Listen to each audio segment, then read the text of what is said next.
in Oakland, a Hudson River ran right through the Red Sox as the A's forced a tie in the wild card race.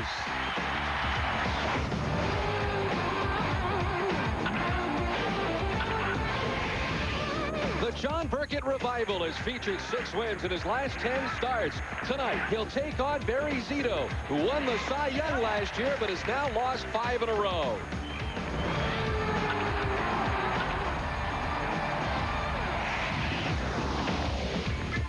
Live from Network Associates Coliseum in Oakland, California, NESN presents Boston Red Sox baseball. Tonight, the Red Sox take on the Oakland A's. Hi, everybody. I'm Don Orsillo, as always, joined by Jerry Remy. The Red Sox ran into some tough pitching last night. It doesn't get any easier tonight. No, you know, the only way it could be better than last night if there's a no-hitter thrown against the Red Sox. But what's going to happen in the next 3 days, they're going to face left-handers. Now, the Red Sox are 1 game under 500 this year against left-handed pitching. It's caused a couple of changes in the lineup. Gabe Kapler's in there instead of Nixon, and McCarty's at first base instead of Ortiz. They're going to take their shot against a very tough one tonight in Barry Zito. John Burkett goes for the Red Sox. We've got it next on NESN.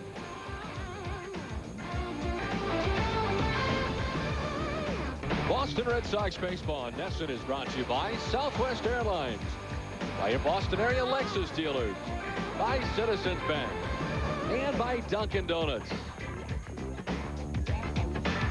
Good evening, everybody, and welcome back to Network Associates Coliseum. Don Orsillo and Jerry Remy as we get ready for Game 2 of this 4-game series between the Red Sox and the Oakland Athletics. The Red Sox were stymied last night as Tim Hudson with the outstanding beginning to this series for the Oakland A's. The Red Sox, the tough luck losers last night, and here tonight, the Oakland A's take the field led by their fine starter, left-hander Barry Zito. Let's take a look at the wild card situation. Of course, they are now tied. The Red Sox and Oakland A's with identical records heading into tonight's action. The Chicago White Sox are 6 games back of both the Red Sox and the Oakland A's. Let's take a look at the visiting Boston Red Sox starting lineup, brought to you by Dodge.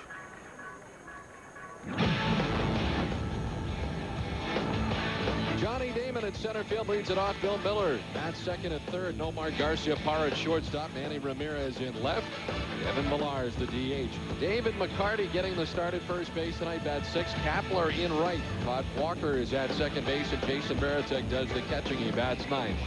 And the defense out tonight for the Oakland Athletics. Eric Chavez will be at third base. He's won 2 Gold Gloves in his career. Miguel Tejada, the shortstop. Mark Ellis at second, and Scott Hatterberg at first. Left to right, Terrence Long, Chris Singleton, and Jose Guillen. Ramon Hernandez doing the catching, and on the mound, left-hander Barry Zito. Start number 26.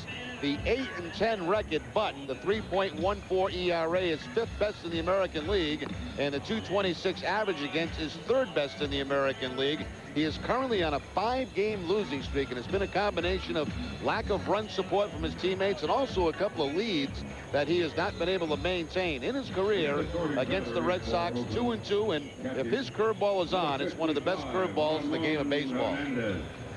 4-man crew has Dan Iasanian behind the plate. Larry Poncino, the crew chief, at first. Kevin Kelly at second, and Phil Cuzzi is the umpire at third. Let's check tonight's game notes, brought to you by New England Toyota dealers.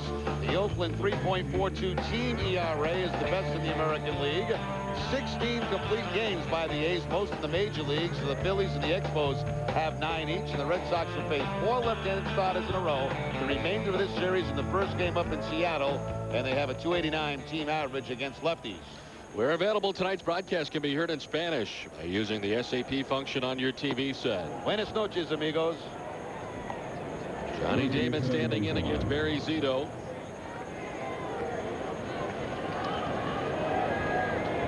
And the 1-0 misses to Damon. 2-0.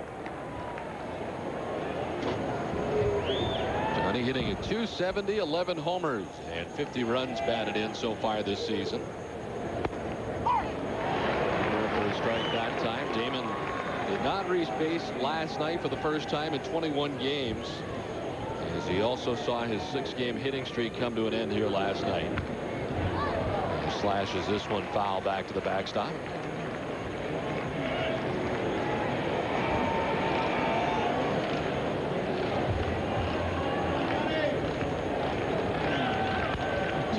Ground into shortstop. Tejada boots it back in the bag, and Damon will reach. Position-wise, he was lined up over towards the bag at second base. He can't handle it, and Damon reaches at first. For Miguel Tejada, that'll be his 15th error of the season. Johnny Damon reaches first base, and the Red Sox, against this pitching staff of the Oakland Athletics, have to take advantage of every break that they can possibly get, and that's a break right there on the first play of the game.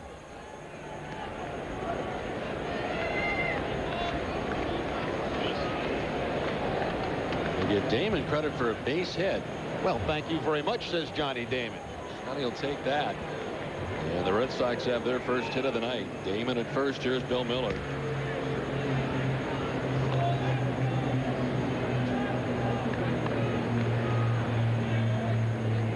Bill Miller hitting at .327 to begin the day. 14 home runs and 58 runs batted in.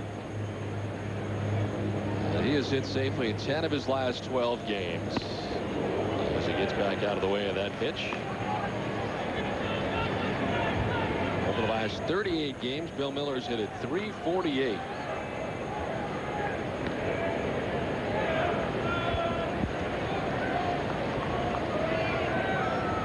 And his .327 batting average coming in is good for his second in the American League to begin the day. A low throw over to first, but Hatteberg able to corral it. As we look at the top five, the Red Sox are well represented with both Bill Miller and Nomar Garciaparra in there, as Ichiro is on top of the league. And there for a strike to Bill Miller. Now we'll see how Grady Little plays this tonight after getting shut down last night. Let's see if he does some hit and running, stealing in this ball game, try to create some offense against the Oakland Athletics.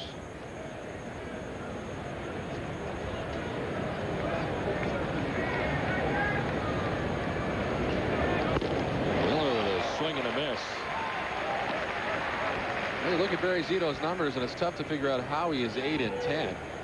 Although the Oakland A's have not scored a lot of runs in his games. Now, in his 10 losses, they've scored a total of 18 runs.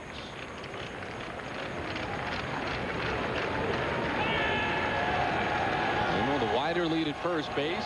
Miller swings and foul tips it into Hernandez's mitt for strikeout number 1 tonight for Barry Zito.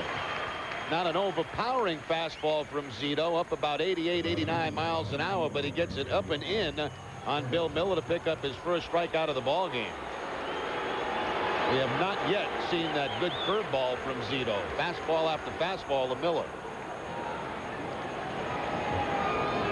Barry Zito, 24 years of age, 6'4", 215 pounds. And he now deals with Nomar Garciaparra with 1 out and 1 on.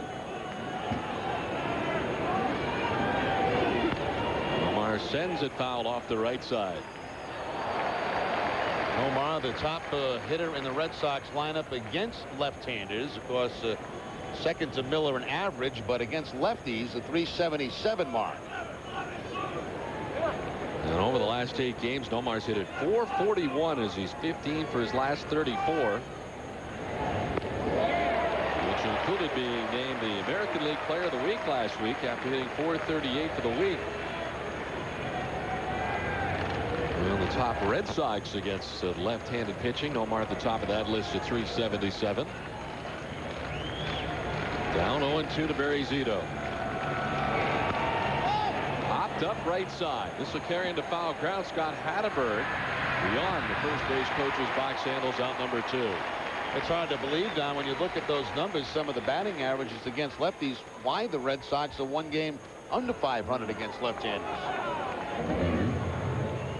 Number 24, Manny Ramirez. So 2 down, and here's Manny hitting at .313, 26 homers and 81 runs driven in.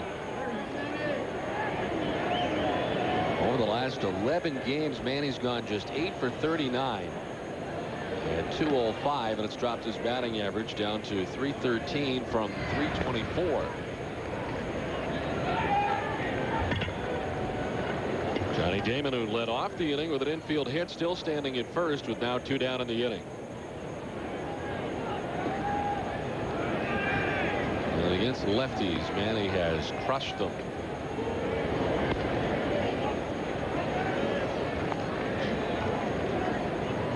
Saw some more off-balance swings last night from Manny Ramirez. Yeah, it just seems to me, Don, over the last couple of weeks that Manny is looking from the ball middle in. I think of that home run he hit at Fenway on an inside fastball. He's had some bad swings at balls away. Damon trying to steal second base. Hernandez got a gun, and he throws it down to throw him out. Damon caught stealing to conclude the top of the first. Red Sox get nothing. A's coming up from Oakland. Back in Oakland, the Red Sox don't score in the top of the first. A's coming to the plate in the bottom of the first. Let's take a look at the A's lineup, brought to you by Dodge. Scott Hatteberg leads it off again tonight. He's at first base. Jose Guillen in right. Eric Chavez, the third baseman. Miguel Tejada at shortstop. Rubio Durazo, the DH. Ramon Hernandez, the catcher. Terrence Long in left at seventh. Mark Ellis at second base. And Chris Singleton rounds out the top nine. He bats ninth in center field. The Red Sox defense will have Bill Miller at third base, Nomar the shortstop, Todd Walker at second, and David McCarty at first. Left to right, Manny Ramirez, Johnny Damon, and Gabe Kapler. Jason Varitek behind the plate, and on the mound, looking to pick up his 10th win of the season, will be John Burkett. Stott number 22 over his last 10 appearances has a 6-2 record with a 3.36 ERA. That's more like a number 2 starter than a number 5 starter.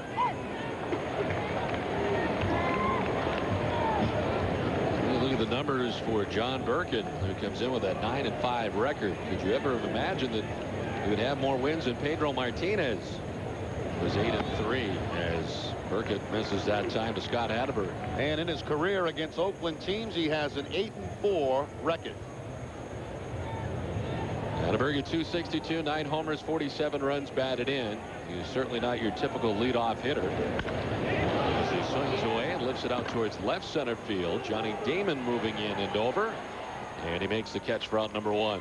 Yeah, Hatteberg in that leadoff spot for the last 4 or 5 games. He's only 1 for 18 now as a leadoff hitter. So you've got to kind of wonder how long Ken Macher is going to go at that plan. Number 6, Jose Guillen. And a look at the first-year manager Ken Macher. We saw his pitcher last night stymie the Red Sox in the first game of the series. What an outing for Tim Hudson last night. And he sends another good one to the mound tonight in Zito as Jose Guillen stands in. You see these Oakland A's starter, and now you have the addition of a 4th very good starter for them. And you could draw some comparisons really to the Atlanta Braves teams over the years now. Very good pitching and teams maybe that didn't matter what they had offensively. This is an Oakland A's team that does not score a lot of runs. But you don't need a lot of runs when you have the kind of pitching that they've received from their starting core. It's 0-2 to Guillen. Well, Don, last night we witnessed one of the greatest performances against the Red Sox this season, without doubt. I mean, we could still be playing that game. Hudson could still be pitching, and we still would not score. The amazing thing, too, is he was able to keep that pitch count under 100 against arguably the best offense maybe in the major leagues. As the Red Sox certainly could back that up with facts. As you look at the offensive categories, the Red Sox lead in as this is fouled off by Guillen. Now, you could count last night probably on one hand the number of pitches that didn't do exactly what he wanted them to do. I mean, it was unbelievable. Every pitch that he threw, he had a plan and he executed that plan, with probably the exception of maybe 5 or 6 pitches. A couple of infield hits and the walk. And it was an incredible night last night for Tim Hudson. Guillen lines it to left field. And Oakland has their first base runner of the night. Well, the Athletics always seem to make a move at the trading deadline that is going to help them. And this year's move, the big move, has been Guillen coming to this lineup. Terrific offensive numbers in Cincinnati earlier this season and continuing here in Oakland. He gets the curveball from Burkett and drops out in front of Manny for the base hit.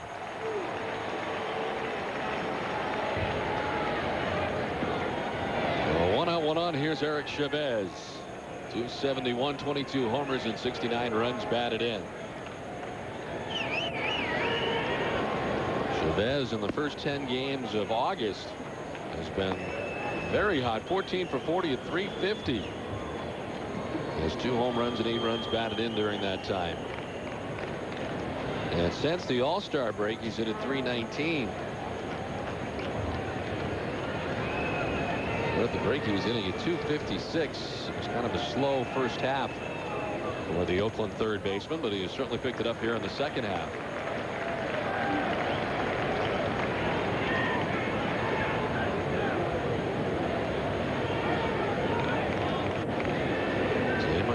Holding on Guillen at first base. McCarty makes his first start in a Red Sox uniform, and former member of the Oakland Athletics this season.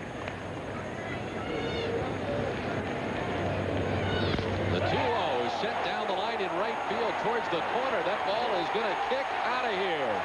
A 2-run home run for Eric Chavez down the right field line, and the Oakland A's out to the 2-0 lead.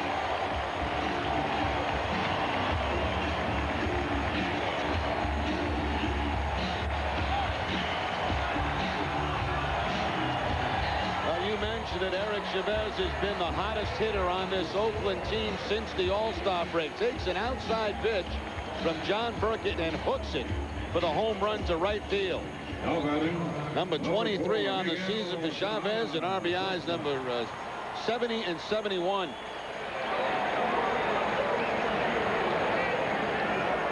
That's the 14th home run given up by John Burkett this season.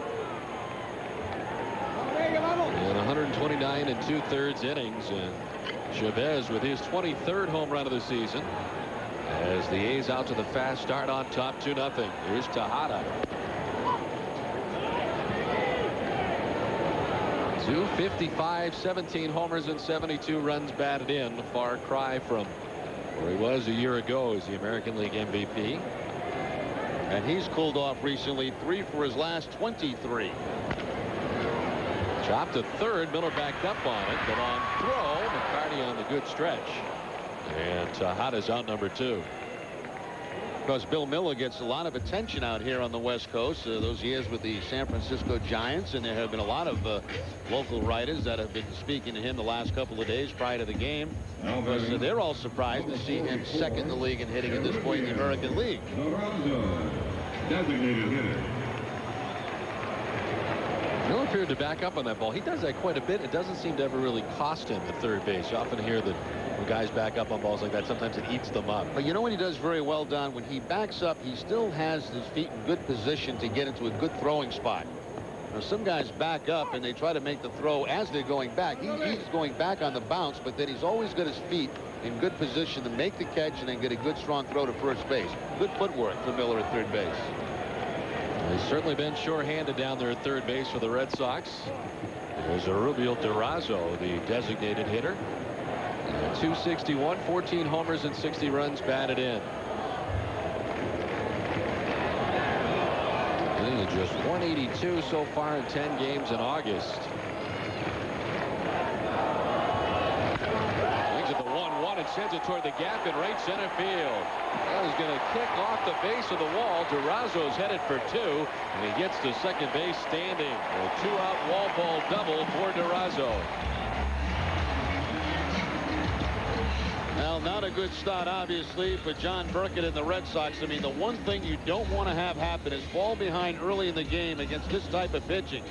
Durazo takes a high fastball that's away, and he hooks the ball to that 388 mark out there in right center field. So Durazo had a very tough night last night. I think had the hat trick in strikeouts. Pedro got him 3 times. Gets this hit to start off here in the first inning. Number 55, Ramon Hernandez. A solid hit there by Durazo, and here's Ramon Hernandez, the catcher. 254, 16 homers and 57 runs batted in. Over the last 35 games, Hernandez hitting at just 198. 23 for 116.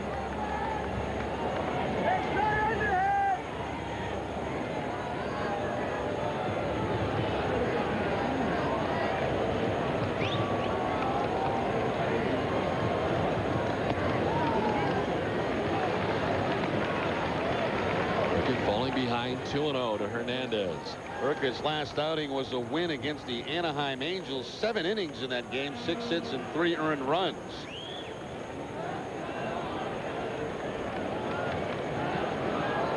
3 of his last 4 decisions, says John Burkett. As he misses again, very close, and it's now 3-0.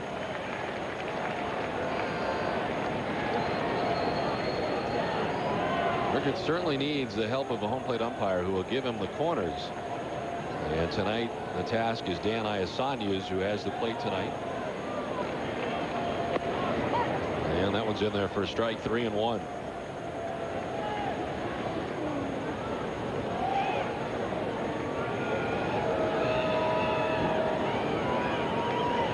John Burkett, a 2-time All-Star, 38 years of age in his 21st pro season, and his 14th year in the major leagues.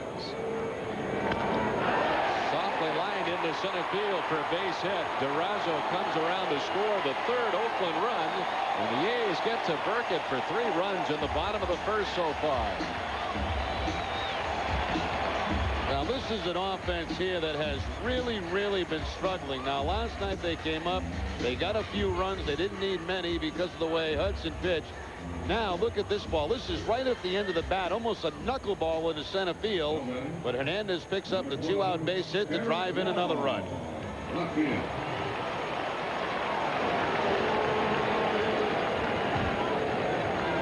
So 2 down, and here's Terrence Long. 245, 12 homers, and 46 runs batted in. And he takes strike 1 from Burkett. Last night Long hit his 12th home run of the season. Home run came off Casey Fossum. It was only his 2nd home run of the season off a left-hander.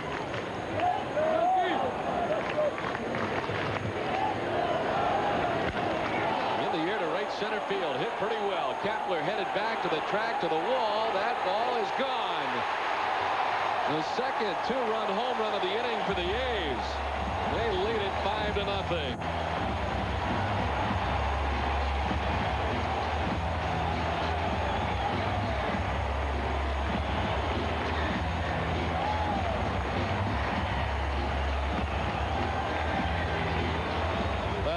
Seems like the A's are so happy to have Pedro Martinez out of the way. Whoever's out there next is going to pay. And right now, John Burkett is paying big time.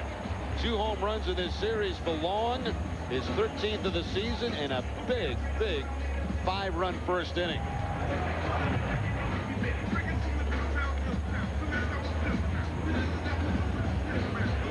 Dave Wallace out to talk to John Burkett, who's had to throw 24 pitches so far in this 1st inning. And he's about to face the 8th member of the Oakland A's in the inning, Mark Ellis, a second baseman. That's now with the bases empty and 2 down. 254 batting average. 5 homers and 29 runs batted in.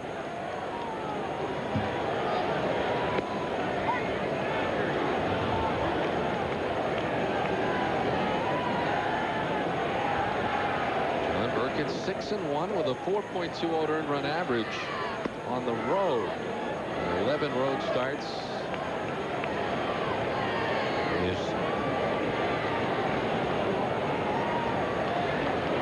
having his problems here tonight in the 1st inning, giving up 5 runs. 2 separate 2-run home runs. Grounded to deep short. Garcia fire on the backhand. The throw there in plenty of time. Ellis is gone, and so are the Oakland A's. But they score 5 times and lead it 5-0.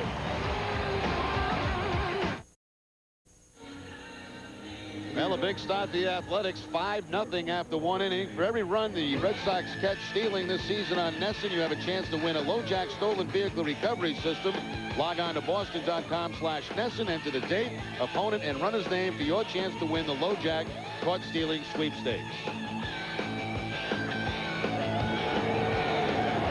Well, certainly not the way the Red Sox wanted to start off tonight, as they trailed out of the gate 5-0 as we head to the top half of the 2nd. And Manny Ramirez to lead it off. He was at the plate last inning when Johnny Damon was caught trying to steal second base, as Damon was gunned down by Ramon Hernandez. Zito falls behind 2-0. Zito has blown a few leads this season.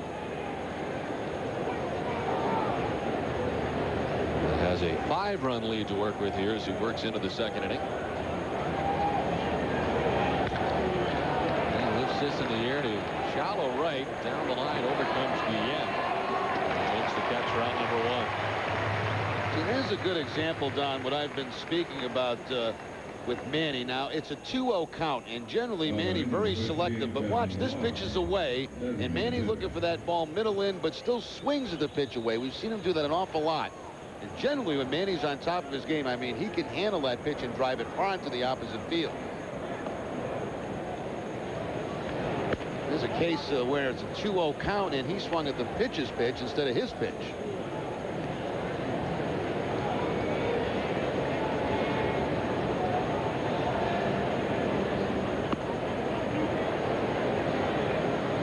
Would that be injury related in your mind in any way, that he'd be only looking in that direction and not taking it the other way, which he has? It just seems to me that he's been looking middle in for quite some time now. I don't know if it's because he wants to start to pile up some home runs, but you know, when Manny's at his best, he's hitting home runs to all parts of the field. Could the quad be bothering him? I don't know. You know, we watch him run down the line and it seems to be okay. Lars ahead 3-0, and he takes a strike. But it could be a bad habit that he got into while he had that quad problem. And right now, struggling with the mechanics to get it right again. 3-1 hit high in the air to left center field. Back goes Terrence Long. This will take him almost to the warning track and left. We're out number 2.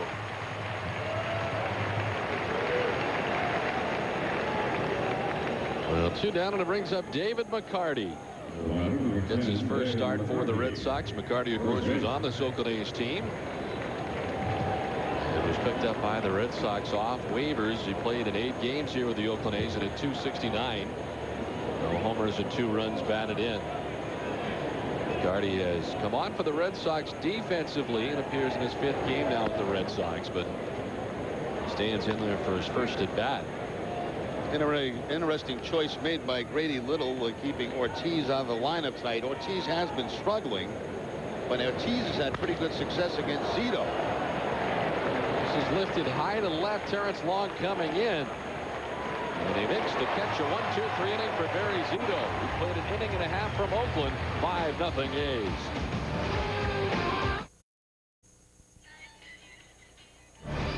Boston Red Sox baseball on NESN is brought to you by your New England Toyota dealers, by Bob Stores, by Coors Light, and by Volvo, the official vehicle of the Red Sox. Don Orsillo and Jerry Remy back in Oakland. 5-0 Oakland on top as we head now to the last half of the 2nd inning. John Burkett had to throw a lot of pitches in that first inning. Oakland getting to him for 2 2-run home runs. And Chris Singleton, the only member of the A's not to bat in that first inning, leads it off here in the 2nd. The center fielder, .269, a home run, and 27 runs batted in.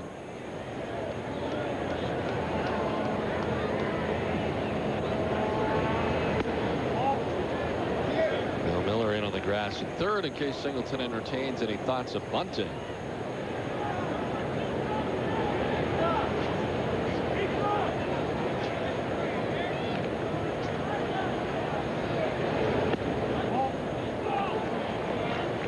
Two and 1 now to Singleton. He doubled in the first run of the game last night, as the bottom of the Oakland order got to Pedro Martinez early in the game for the first 2 runs of the game.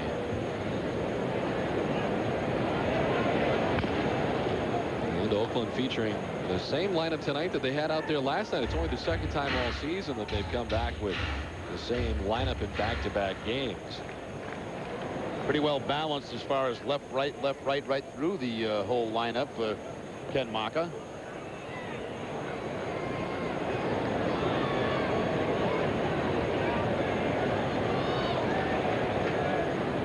And 2-2 to Singleton. Just missing, frame by Veritek, a full count. Plus, I know you and Mocker are very close from the time in Pawtucket. He was riding you pretty good today prior to the game about your play-by-play, wasn't he? We were in the Pawtucket. Of course, he was the manager of the Pawtucket Red Sox for 2 seasons. And did a very good job there. Strike 3 call. Singleton can't believe it in the reaction. Nearly got him run from the game. He'll take with him the first strikeout of the night for John Burkett. He looked like he lost his best friend here after this call. First baseman Scott Halliburton. Almost pulled a muscle on his back with disbelief on that call.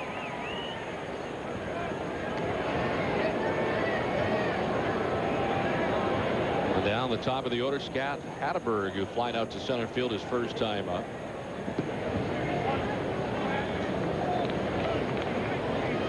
There was some that thought perhaps Ken Maka might become the Red Sox manager. His name was one of the names that was mentioned before Grady Little was hired. The A's would not let him out of his contract at the time as bench coach for Art Howe to talk to the Red Sox last spring training, and he certainly would have welcomed the opportunity at the time, but could not get out of the system. The Oakland A's did reward him soon after that by naming him the manager after Art Howe left to go to the Mets.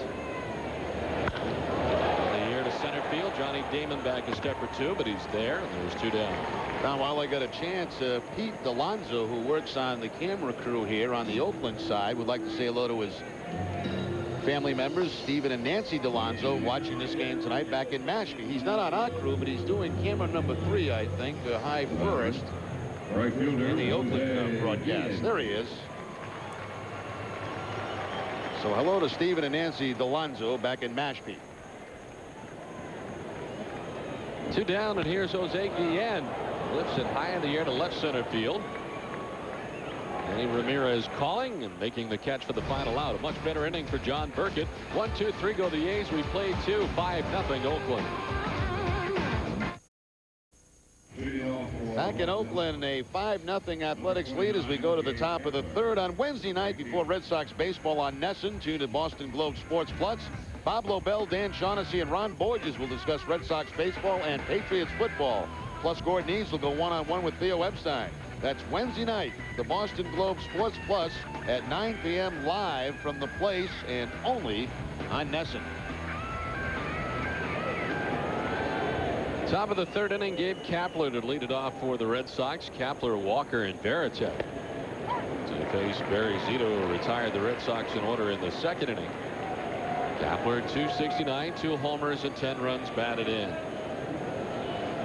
There's a good curveball from Barry Zito, one of the best in the business.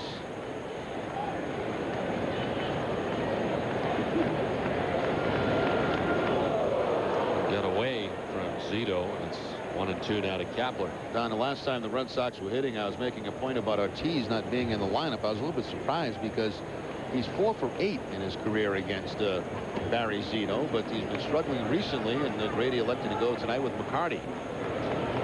Where he was saying before the ballgame that he is contemplating giving David Ortiz a couple of days off. Well, you've got Mulder tomorrow night, so you know you've got back-to-back nasty left-handers.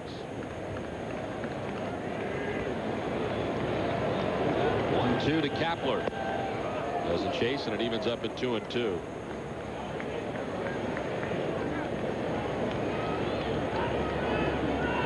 For 17 in his career against Zito. Zito last year 23-5. This season, far cry from that with his 8-10 record.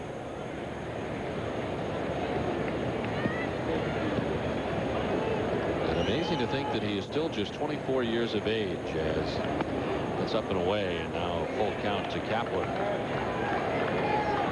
Not pitching left in this left-hander now. Reties the shoes. This is his 4th season in the major leagues now. First year that he came up was 2000. 7-4 the second half of that year, then 17-8, and last year 23-5. He strikes out Gabe Kapler, 2nd strikeout for Barry Zito tonight.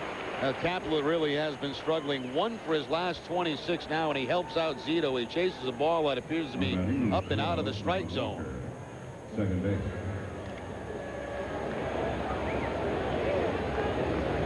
So 1 down, and it brings up Todd Walker. Struggled for the Red Sox lately. Walker still batting in the number 8 spot.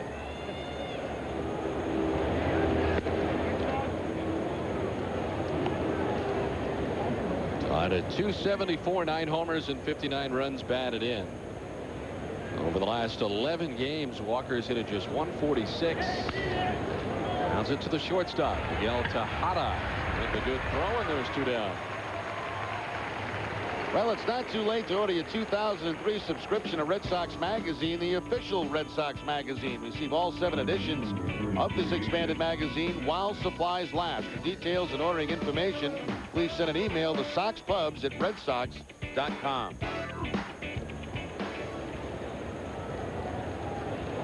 2 down and 7 in a row retired by Barry Zito. As Jason Varitek stands in at 292, 20 homers and 69 runs batted in. The home run total ties a career high for Jason Varitek. He had 20 home runs in 1999. He's not had any success against Barry Zito. As he takes a strike.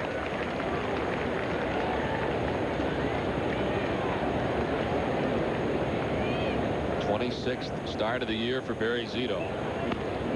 Check swing grounded softly towards second base. Mark Ellis has time and makes the play to retire Varitek. In order to go the Red Sox for the second straight inning. 2.5 done, 5-0 Oakland. Boston Red Sox baseball on NESN is brought to you by Lincoln Mercury,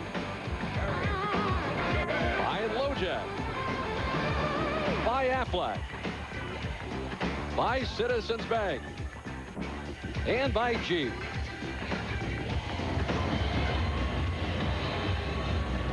Oakland A's fans so far have had a lot to cheer about through 2.5 innings. Oakland on top 5-0 as they got to John Burkett for 5 runs in the bottom of the first inning. Burkett settling down to enjoy a 1-2-3 second inning, and now faces the heart of this A's order, Eric Chavez, to lead it off. Followed by Tejada and Durazo here in the 3rd inning.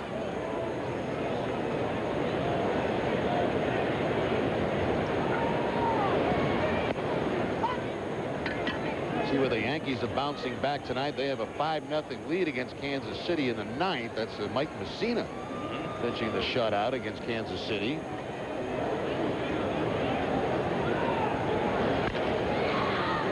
Chopped up the middle. Garcia Parra was shaded that way, and he throws out Chavez.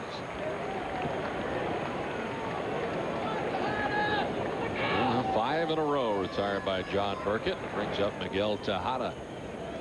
Now batting, shortstop Miguel Tejada. Well, the Red Sox have 2 games left here in Oakland against the A's, and then of course it is to Seattle for the 3-game weekend series. The Mariners are home tonight. They host the Toronto Blue Jays. Blue Jays have a 1-0 lead there in the 3rd. Tejada grounded out to third base his first time up. A .333 career hitter against John Burkett.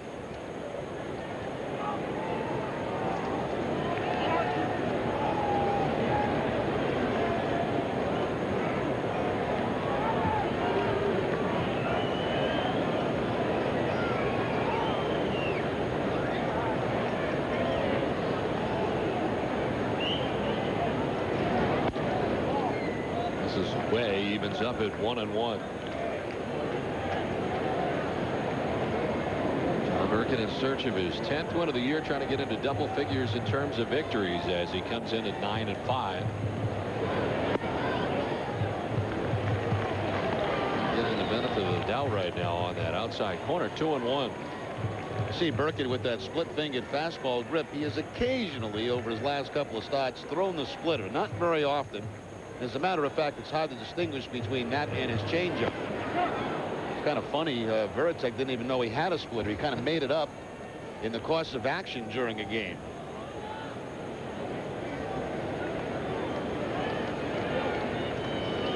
The Red Sox are 13-8 in games that John Burkett starts. And Burkett in his career against the Oakland A's 8-4. This one is popped up foul. Back comes Varitek towards the screen, but he won't have a play. Back into the seats. Another beautiful day here in the Bay Area. Warmer than normal in San Francisco. And this is kind of a typical Oakland evening here. A little bit cooler than it was last night. Just gorgeous weather. I can't remember being in San Francisco down where we stay where it's been this warm during the day. No, it's been hot. Walking around down the streets. Very warm. And it was pretty warm here last night, unseasonably, but cooled off here tonight. 2-2 in there for strike 3. Tejada takes with him the second strikeout for John Burkett tonight. And much like the first guy who struck out in Chris Singleton, Tejada has some words for Dan Iasanya. Yeah, we've got 2 Athletics very upset about third strike calls. Singleton the last inning, and now Tejada. Veritek set up way outside. It's hard for those umpires, I would think, to see that outside corner. He set up between Veritek and the right-handed hitter. Then he makes that call on the outside corner. That's what a lot of the hitters complain about. Hits the target, but I'm not sure it's a strike. 2 down for Durazo. Doubled his first time up, sends it down the left field line. Bill Miller going full bore into foul ground, but he can't run it down. He's going to have the best opportunity and has fallen too fast. Bill Miller on the way to the area where Dennis Eckersley, our colleague at NESN, used to warm up for the 9th inning. Down in that Oakland bullpen area. Pretty much when you knew when Eck took this position here in the 9th, game over. The game was about to be over. Lights out.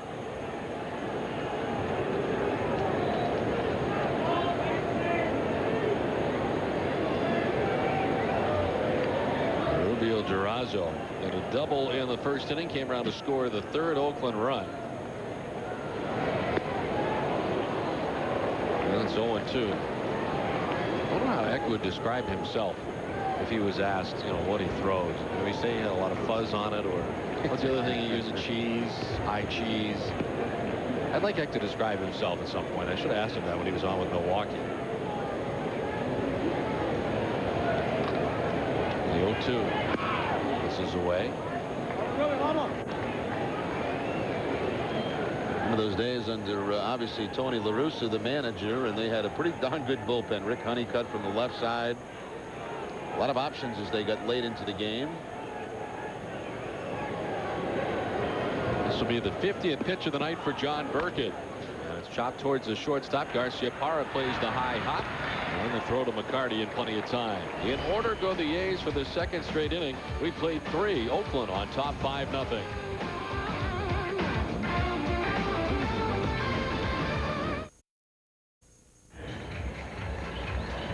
Don Orsillo and Jerry Remy along with Tom Caron back in Oakland. 5-0 A's on top. The 4th inning is brought to you by KFC's new $4 meals. Real meals, real value. Johnny Damon leads it off here in the top half of the 4th inning. The only member of the Red Sox to reach first time through against Barry Zito. As Damon reached on an infield hit.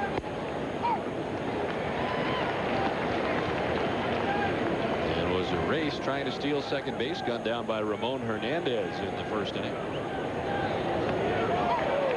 And for a strike, and Zito's got it going on right now. He's ahead 0-2. And has been able to work that curveball over for a strike all night, and it is a nasty curveball at that. Reached out, a one hopper deep short. Tejada tries to get rid of it in a hurry, but he got virtually nothing in behind it. And with the speed of Johnny Damon, he's on for the 2nd time tonight. See the difference in the way shortstops make plays. Tejada tries to go over the top with his throw on that play. We see Nomar go into the hole, and he goes with that sidearm throw that going away from first base. Tejada was not able to get very much on that, and of course with the speed of Damon, really no chance. Good job by Johnny Damon, very protective with 2 strikes on the good curveball, and still picks up the base hit. 15 infield hits, the most on the Red Sox for Damon. So Damon aboard at first. Bill Miller, a strikeout victim his first time up. One of 2 strikeouts so far tonight for Barry Zito. As he takes a good long look down to Mike Cubbage down there.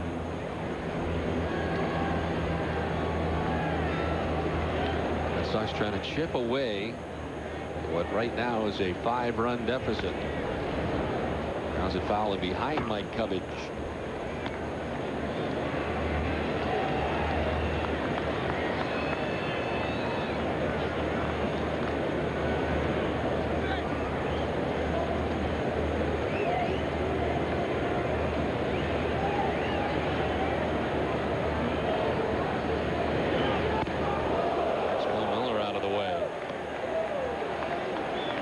Offense has worked well against the Red Sox. This is an offense who really has had a tough time of it. fact, Oakland has hit a .237 over their last 38 games dating back to June 30th.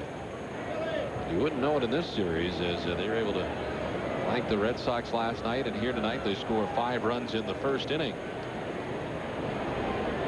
Swing and a miss from Bill Miller.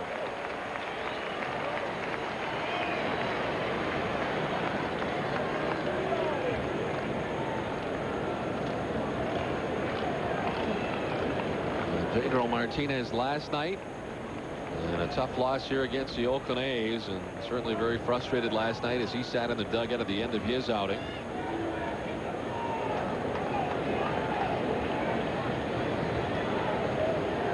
And Miller now talking things over here with the home plate umpire Dan Iasanya. Somebody is going to get skipped in the rotation as Pedro is going to work in a regular schedule and not take advantage of that day off so he can pitch against both Oakland and the Yankees, which makes sense after his start against Seattle coming up this weekend.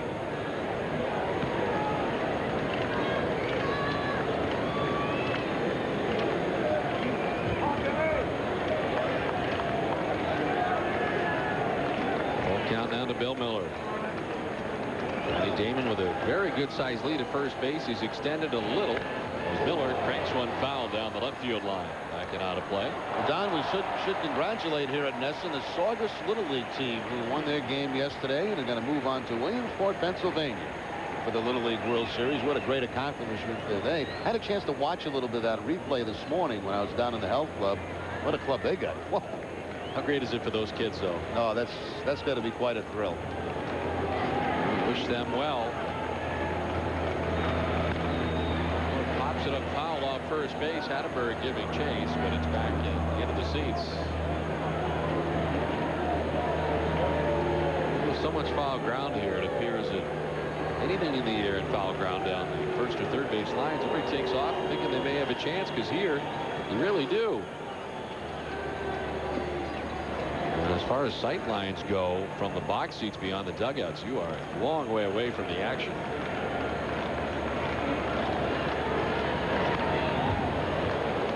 And fouls off another.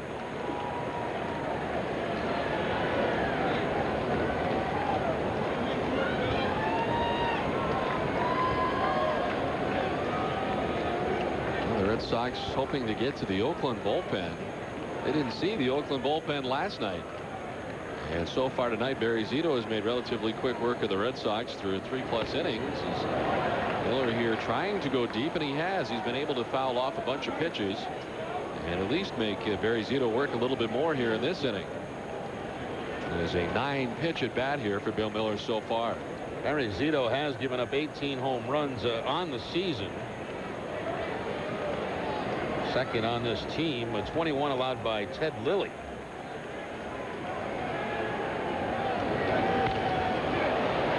Down the left field line, foul towards the Oakland bullpen.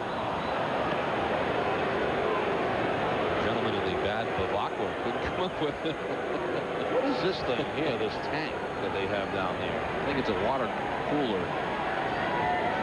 A different looking water cooler, but it is a water cooler. Oh, I know this is a cooler. Oh, you're talking about the gas grill set up what there? Is this? What do they have, barbecues out there too?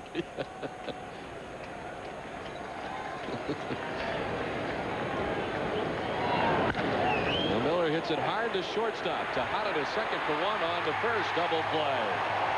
That's the way this series has gone so far for the Red Sox. 6-4-3 double play, 2 down. Yeah, not only have the Athletics got great pitching so far, but they've also got some very good defense. That was a very long, tough at bat by Miller, but this is the end result, the double play. Hits the ball pretty well. Not a good feed to Ellis from Tejada, but Ellis does a nice job turning it over for the double play. Hudson was the beneficiary of a couple of nice defensive plays last night, in particular by Ellis.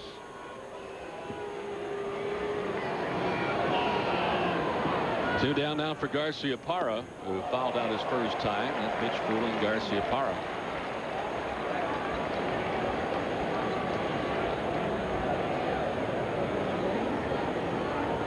Center fielder Chris Singleton a step or two towards left center. Omar fouls it back to the backstop.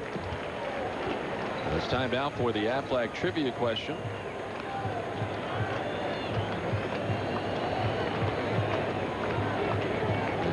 have it for you here in a moment. The 0-2. The check swing foul. It'll end up down the right field line. You know what you should do? Just give the answer, and they can figure out the question. We should go backwards. Here is the Aflac Trivia question. And our question tonight, before Barry Zito, who was the last A's pitcher to win the Cy Young Award? I know the answer. I do too. And they will know the answer in the next half inning.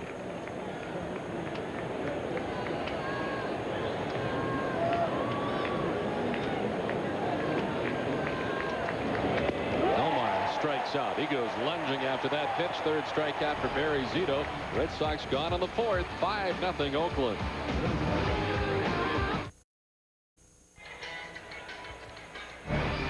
Boston Red Sox baseball and NESN is brought to you by Kentucky Fried Chicken. Don Orsillo and Jerry Remy back in Oakland. 5-0. The A's on top as we head into the last half of the fourth inning. Ramon Hernandez, Terrence Long, and Mark Ellis, 6, 7, and 8 for the Oakland A's. Face John Burkett, who had a very tough first inning, but since has really settled down. As Oakland got to him for a pair of 2-run home runs in that first inning. Eric Chavez with a 2-run shot at Terrence Long with a 2-run home run. Since the home run by Long, John Burkett has now retired 7 A's in a row. And gets a strike in there to Hernandez.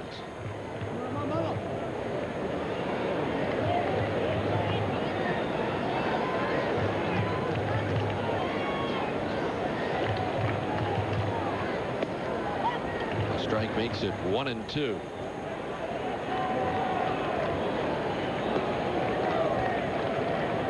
Mentioned John Burkett, a two-time All-Star. The last time was 2001 as a member of the Atlanta Braves. Also had been in 1993 with the Giants.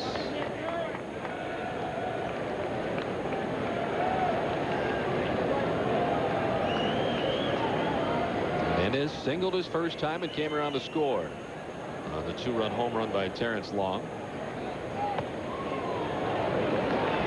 Just misses, and a full count now. Burkett has 2 strikeouts so far tonight. He has not walked anybody.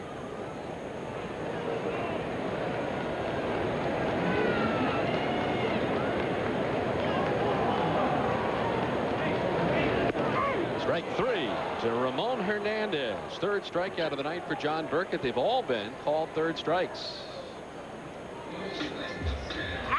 It's time now for the Aflac Trivia question answer from an inning ago. Before Barry Zito, who was the last A's pitcher to win the Cy Young Award. Our own Dennis Eckersley, 1992.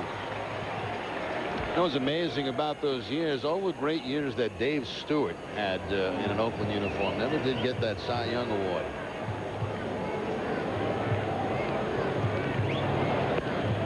There's Terrence Long with 1 out. Had that demeanor about him, kind of mean and nasty. The chance to meet him a couple times since he is retired. What a nice man he is. You never imagine that the guy that you meet is the guy that was out there on the mound. It's interesting the runs they've had out here in Oakland. Of course, they had those great teams in the mid-70s with Rudy and Bando and Tennyson. You know, that group, Fingers, Catfish Hunter. Then he went to the Billy Ball, where they had a couple of very successful years.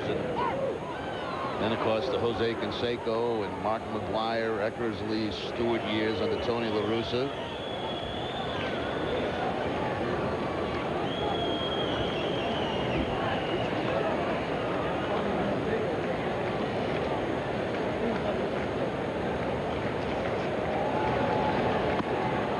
Two misses, and it evens up at 2-2.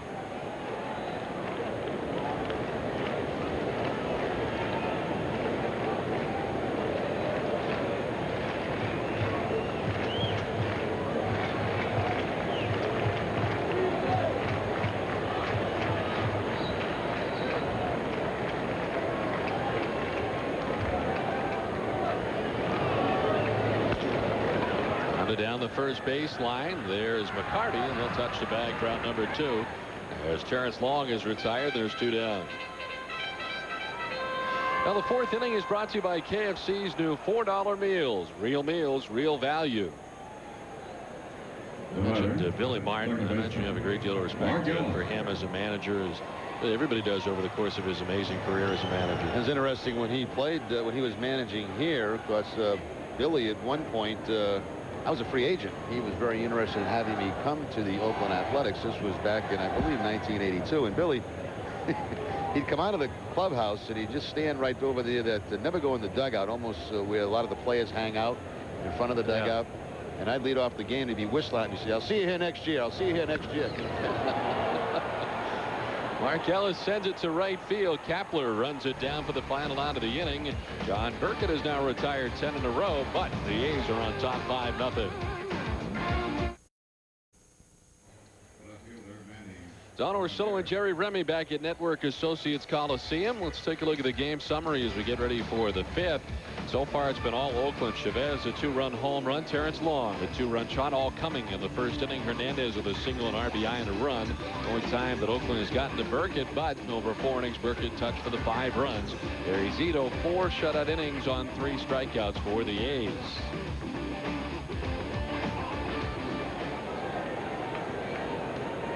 Manny Ramirez leads it off as we head to the top half of the 5th inning.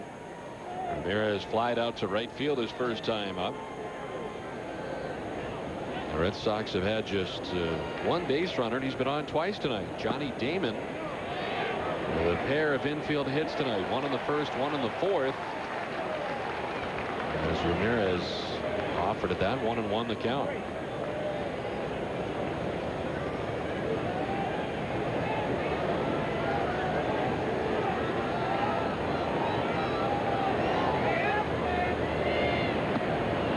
Sox never had a base runner reach third base last night, and as they bat here in the 5th, they've not had a base runner reach second base. Damon was thrown out at second base trying to steal in the first and then was doubled up in the 4th. This is a one-hopper. Ellis to the outfield grass to snare it, and he throws out Ramirez. Nice play by Mark Ellis. We've seen nothing but great defense from Oakland in this series. Let's check in with Tom Caron. Tom. Thanks very much, guys. Down here behind home plate with Loretta and Pete. They're from Rehoboth. You guys brought some big signs to the game tonight. We sure did. We wanted to show our loyalty. Now, you guys have been down here for vacation. You can hold them up here so they can see the signs. Pete, you wouldn't let this vacation go by without coming to see a Red Sox game, right? That's it. We can wrap up the vacation, a very nice vacation, with a highlight. Now, when I walked down here, a little bit of altercation going on. We had some security issues. Were you going to take the signs away? Well, I thought about it, but being we're such good sports here at the Coliseum and enjoy all of our fans having a good time, I gave in to these Red Sox fans. Loretta, you were putting up a pretty good negotiation. What did you say to keep the signs in the game tonight? Well, I just said that, you know, we had to show our loyalty, and we'd been, I also told her we'd been here before many years ago and rooted for the Red Sox when they played the A's. All right, and then the final thing, it said Don Orsillo and the Rem Dog, so security knew better than to take it away, guys. All right, thanks very much, Tom. It was very nice of them to let him stay here with the signs. It sounded like a pretty nasty situation there for a while, but I'm glad everybody has cooled off, got to calm down, and we're able to move on here. Well, security broke down. Millard, the hitter, with a count of 1-2. He flied to left his first time.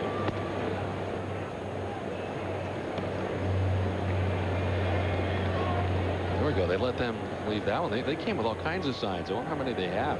That's sign 2, I think, of maybe 3 or 4. Out straight back.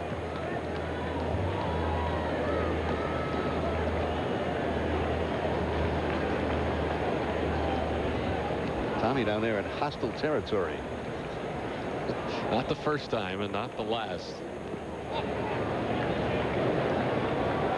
By the way, TC's upset that I didn't mention the Maine team who lost to Saugus yesterday, but congratulations to them too. They had a terrific run in that Little League World Series. You always want Tom on your side. You don't want upset TC. You know, you mentioned that he was in hostile territory down there. I think he should really go to hostile territory. You know that group over there in left field with all the signs and their faces painted, the same crew that probably comes to Raiders games. Yeah. With those guys. Yeah, that's them. I think he should go out there and talk to them. This is fouled off. I mean, that, for my money, is hostile territory here in Oakland, not where he just was. And I think he should go out there with like a Red Sox jersey on. Those people. Those are the real Oakland A's fans out there. Inside of Millar, and he gets the first walker that I given up by Barry Zito. Well, get the Globe's award-winning sports coverage every day. Call 1-800-984-5335 for 50% off home delivery. The Boston Globe, your world unfolding daily.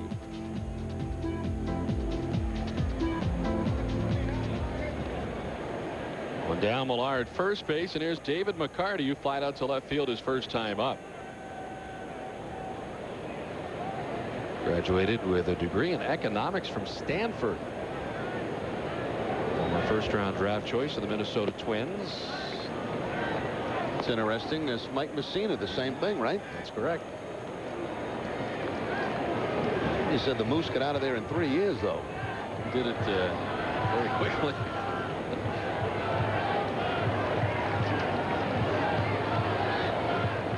Chelsea Clinton graduated from there already? I don't know. Well, she caused quite a stir when she attended Stanford. She must have graduated. I would think so by now. Yeah.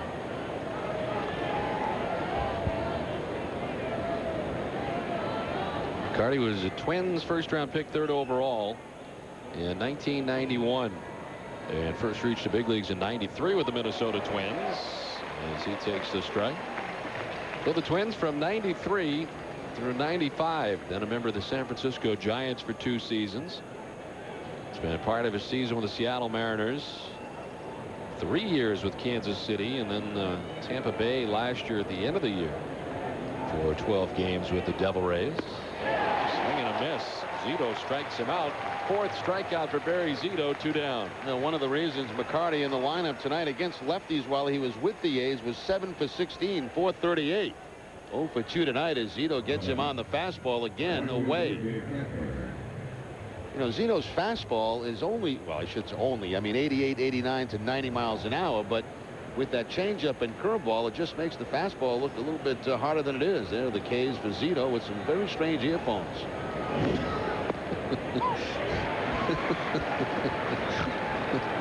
Looks like something Trupiano would wear, doesn't it? I'm not offended by the earphones. Those are radio earphones. You see on the sides there, you can put it on and you move the dial and everything. Okay. They're not like ear muffs. That's different. It's not quite cold enough here tonight.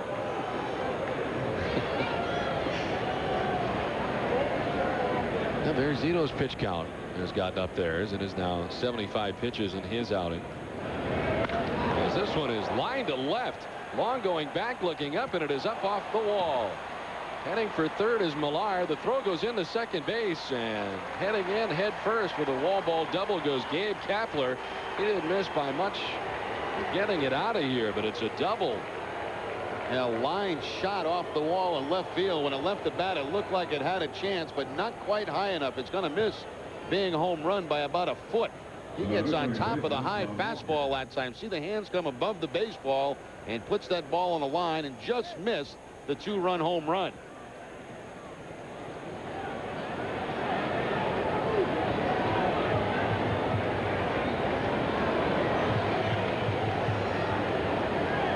This would be huge if the Red Sox could pick up a base hit here from Walker and at least get a couple of runs on this board in this series. Walker grounded out to shortstop his first time up.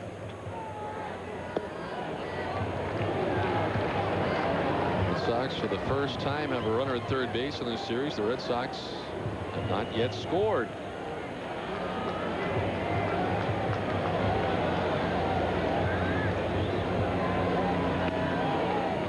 Inside to Walker. Todd's ahead 2-0. Jason Varitek waits on deck.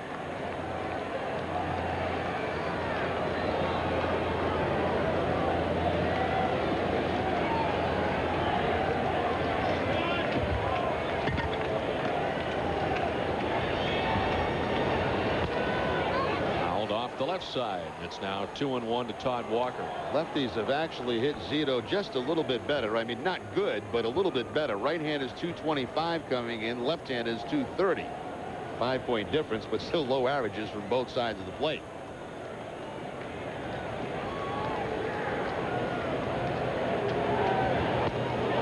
Walker thought about it. He holds off, and it's a ball. 3-1 now to Todd Walker.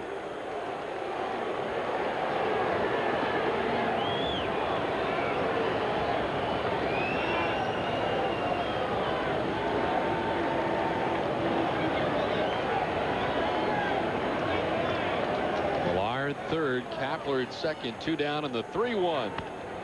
Line foul down the right field line towards the Red Sox bullpen. And a full count now to Walker. First base is open. Jason Varitek waits on deck.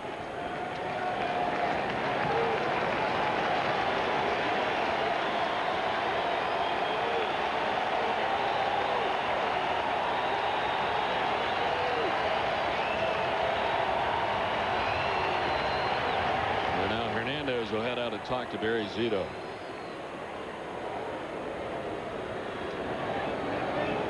Barry Zito, of course, a first-round draft choice by Oakland, 9th selection overall in 1999 for the Oakland A's.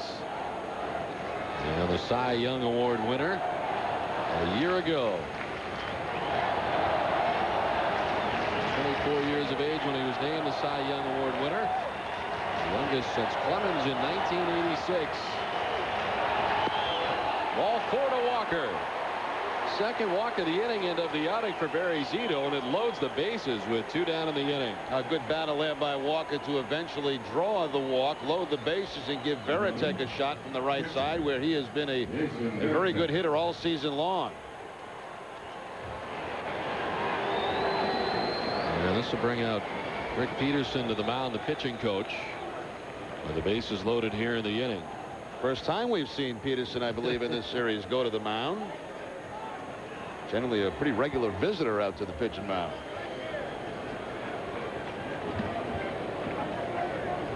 And mentioning the numbers for Jason Varitek from the right side, hitting at .360 for the Red Sox this season.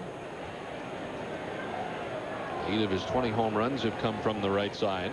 Now this is big for the Red Sox here because, you know, they've been shut down last night, shut down so far tonight. They finally have an opportunity here with bases loaded to kind of change momentum in this game.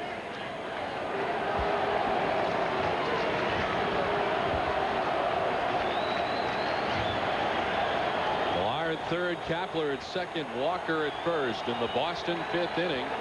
Red Sox trailing 5-0. Varitek takes strike 1.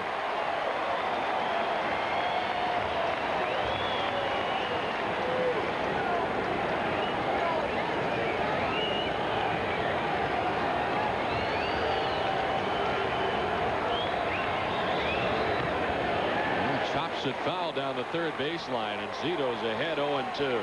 Back-to-back curveballs from Zito to Varitek to get ahead 0-2. Zito had not walked anybody coming into the inning. He's walked 2. We'll see if they're costly. The base is loaded and 2 down here in the 5th.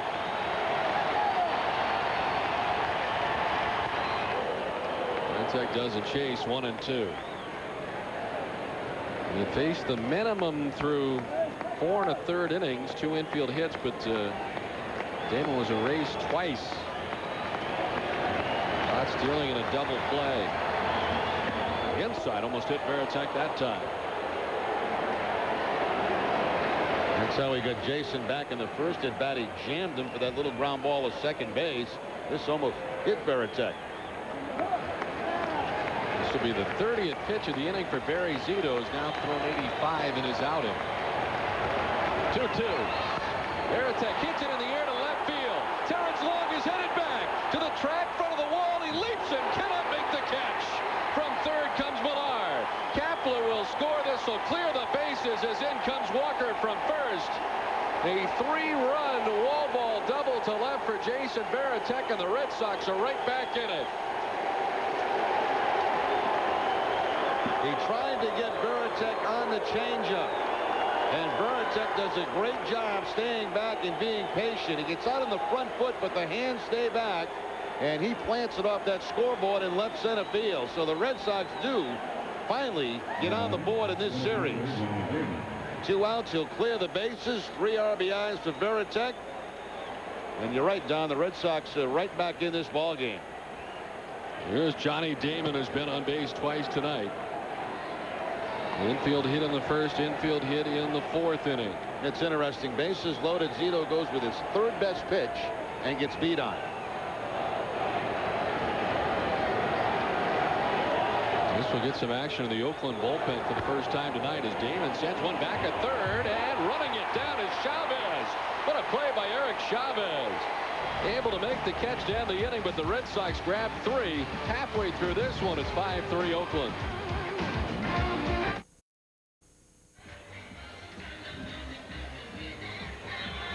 Back in Oakland, it's now 5-3. Oakland on top. Red Sox getting 3 thanks to Jason Veritek there in the top of the 5th. And it's time now for the Heineken What's on Tap. Red Sox still with 2 against the Oakland A's tomorrow night and Thursday afternoon with the action right here on NESN. Then it is on to Seattle as the first one on UPN 38 in Boston. NESN outside of Boston. Fox National has Saturday. Then we're back with you on Sunday for the finale of the 3-game series with the Mariners and of the West Coast trip for the Red Sox. A different looking game now as John Burkett back out there for the 5th, and I have to credit John Burkett as well. After having a lot of trouble in that first inning, he has settled down and has now retired 13 in a row. And this is a very big inning to keep the Athletics off the board. The Red Sox finally have some momentum. That 2-out double by Veritek to bring in 3 runs. You've got to keep Oakland off the board here in the 5th. Singleton, a strikeout victim. His first time up in the 2nd inning. 1 of 3 Ks tonight for Burkett.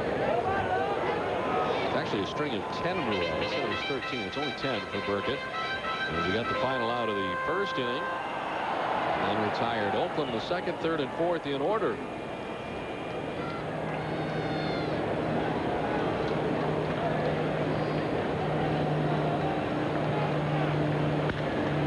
The shortstop Garcia Parra had it played right, and the throw in plenty of time. Was shading towards the bag at 2nd. It worked out great for him, and Singleton's retired.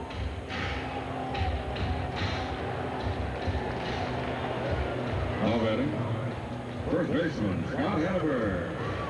Now back up to the top of the order for Scott Hatteberg. He's done the same thing twice tonight. That's fly out to center field, and both times ably handled out there by Johnny Damon.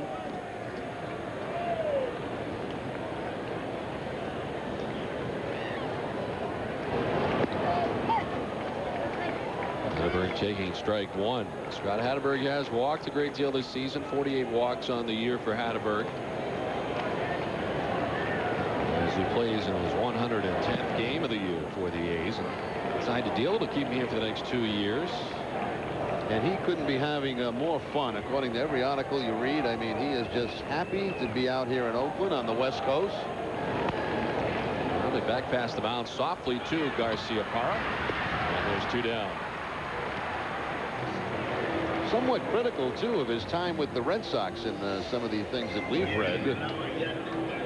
Says that this offensive style out here is more friendly toward his approach than what he went through in Boston. Now, it's hard for me to say how disgruntled he was in Boston. He didn't appear to be that way, but at least he's found a place where he can be happy, and right now he's happy with the A's with a nice contract.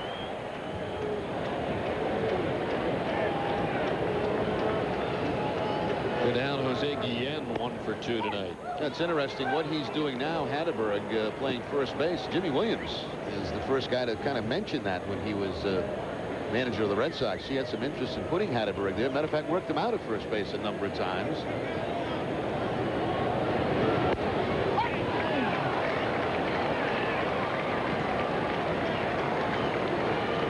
Almost no catching at all ever now for Scott Hatteberg. Seems strange he did nothing but catch in the minor leagues on the way up to Boston. And as you mentioned, we saw him at spring training on occasion over at first base.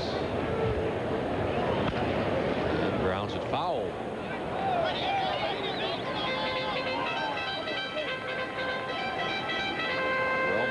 retired by John Burkett as he works here with 2 outs in the bottom of the 5th inning, trying to enjoy another 1-2-3 inning.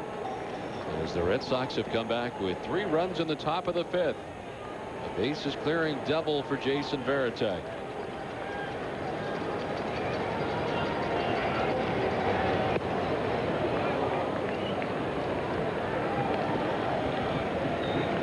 Burkett faced 8 hitters in the first inning. Chavez with a 2-run home run. Terrence Long with a 2-run home run. And Ramon Hernandez with an RBI single. Since then, the Oakland A's have not had a base runner.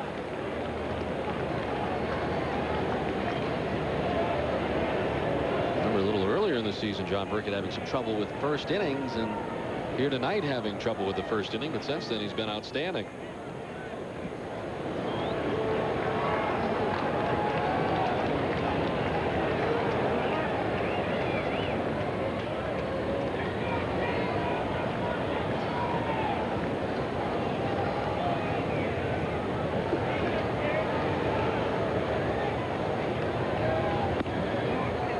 Inside that time.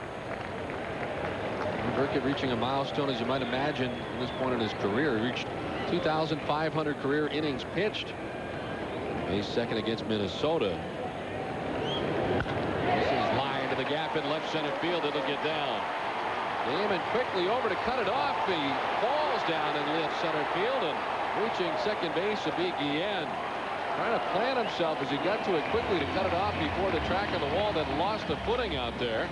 And at second base stands Guillen to break up a string of 12 in a row, retired by John Burkett. It didn't make any difference. Even if Johnny Damon is able to get to his feet and throw the ball, he's still not going to get him out, because Guillen, that was going to be a double. There's Damon going to cut the ball off in the gap, and then just trips as he goes to spin around and throw. That looked to be the split-fingered fastball. You could see the rotation on the ball from Burkett, and looked like the splitter stayed upstairs, and Guillen gets the 2-out double. Third baseman, Eric Chavez. So 2 down, a runner in scoring position. Here's Eric Chavez, who homered off John Burkett back in the first inning, a 2-run shot. And he grounded out to shortstop in the 3rd inning.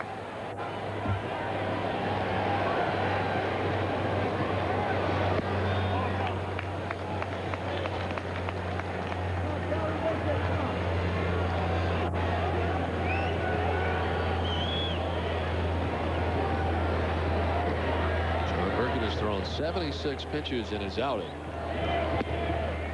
2-0. Pitching Chavez with a 2-run home run back in the first inning. It was his 23rd of the year, and they put Oakland on top 2-0.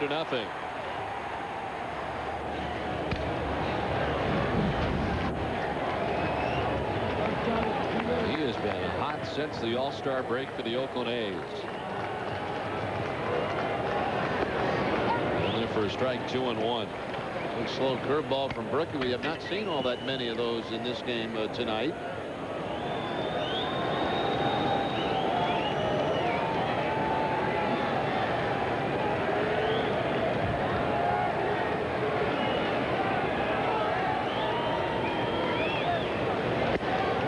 Inside that time, 3-1. El Tejada waits on deck for the A's. There are 2 outs here in the bottom half of the 5th inning.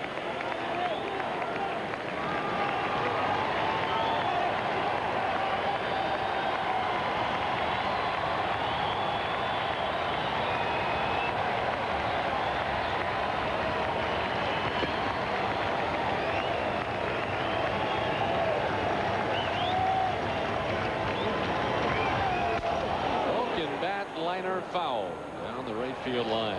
You can see that Chavez all geared up for the 3-1 pitch, looking to hit a home run, and a cut fastball from John Burkett will break the bat.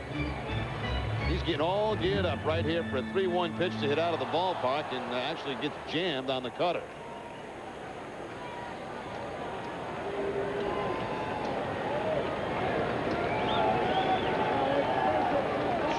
In the midst of a 4-year deal. This is the 3rd year of his 4-year deal with the Oakland A's. Sent it left side. Nomar was shaded over. Now deep from short. The throw is in time. Nice play by Nomar Garciaparra. Off balance and in time. The A's strand a runner. We played 5-3 Oakland. Back at Oakland, 5-3. The Oakland A's on top as we get ready for the top of the 6th. The second annual WEEI Jimmy Fund Radiothon will be held August 22nd at Fenway Park. 3 special live events will accompany an 18-hour broadcast, which begins at 6 a.m. A panel discussion with the owners of the Red Sox, Patriots, Bruins, and Celtics. A lunch with current Red Sox players, and a cocktail party with Boston sports legends John Havlicek and John Hanna. For more information, call 877-738-1234 or log on to WEEI.com. As we head to the top half of the 6th inning, Bill Miller is 0 for 2. He's had the misfortune of striking out and grounding into a double play. Miller, Garciaparra, and Ramirez face Barry Zito in the inning. Now big for John Burkett the last inning to keep the Athletics off the scoreboard. Got some help there by Nomar to end the inning. A fine play on Chavez. It's amazing the difference between a 38-year-old veteran who has been through it so many times and a younger pitcher. This is in the left field, and that'll fall for a base hit. I mean, in regards to giving up 5 runs in the first inning and then settling down, Jerry, and not really letting it get to you. That's exactly right. You know, it happens to a number of guys a number of times in their career, and obviously the longer you've been around, the more it's happened to you, and guys like Burkett are able to get through it, continue on, and right now he's in a position where he's kept his club in the game, and they have a chance to win. The key to get that last inning, put a 0 on the board, get that offense back at the plate in a hurry, and Miller leads off with the base hit. With that hit, Oakland has action in the pen. They had action last inning, and they had both the right-hander and the left-hander up in their bullpen. Here's Garciaparra. That one missing up top.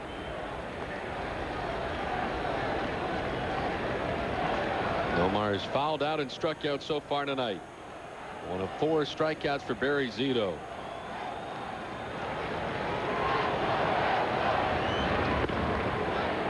Zito falling behind Garciaparra, 2-0.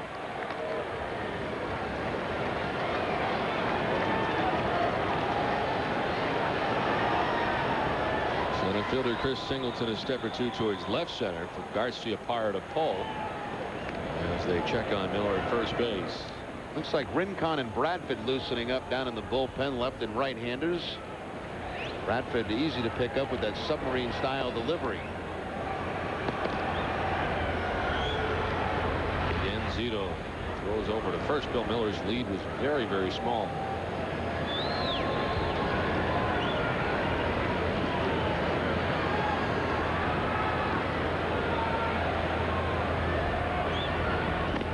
Up and away that time.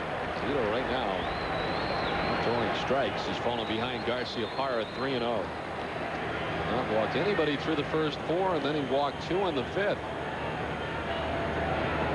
Problem this season for Zito has had some leads and has given up some leads. 8-10 record coming into tonight's action. There's a strike to Garciaparra. That's interesting. You got Zito, last year's Cy Young Award winner, on the mound, and of course Pedro Martinez watching from the sidelines tonight. Pedro thought he should have won the Cy Young last year.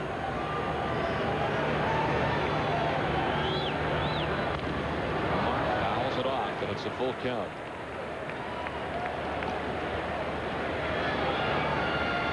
Tomorrow night starter Derek Lowe talking to Pedro.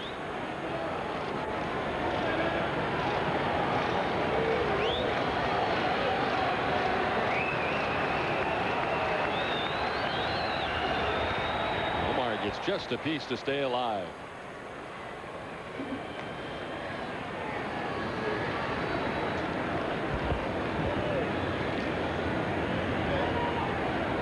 Red Sox getting to Zito for 3 runs in the 5th inning. They've got the lead man aboard here in the 6th. The 3-2. Omar grounds it foul. Most of the time we see Grady sending the runner on the 3-2 count. He is not gone on the 3-2 count with Garciaparra. And Garciaparra very seldom strikes out. He did last time, and it was on a changeup. But he is the toughest guy in the American League right now to strike out. We're not going. Garciaparra lines it over the outstretched glove of Eric Chavez into left field. It's bobbled out there by Long. No further advance for the Red Sox as he did not play cleanly out there. Miller stops at second, and Garcia Parra is aboard. The Red Sox have the first 2 reach here in the top of the 6th inning. Now you can see the confidence level rising now from the Red Sox against Zito. It took that 2-out base hit by Veritek to drive in 3 runs. That's the curveball again. A top spin line drive just over the glove of Chavez at third base. There was a bit of a bobble out here by Long, but with nobody out, Miller's not going to take the chance of being thrown out at third. Now, this has happened to Zito a few times. He's been given some good-sized leads, but has not been able to hold them. That and the combination at times where they haven't scored runs for him. That's why the losing record. His next pitch will be the 100th of his evening. And it'll be to Manny Ramirez, who's 0 for 2 so far tonight. Spins him out of the batter's box for ball 1. And he's flied to right and grounded out to second base. Red Sox inevitably now will deal with the Oakland bullpen sooner rather than later as Zito reaches the 100-pitch plateau. And 2 on and nobody out here in the 6th inning. In the air to left field. Terrence Long heading back. And the left fielder with the catch. Bill Miller bluffs but stays at second base. 1 down.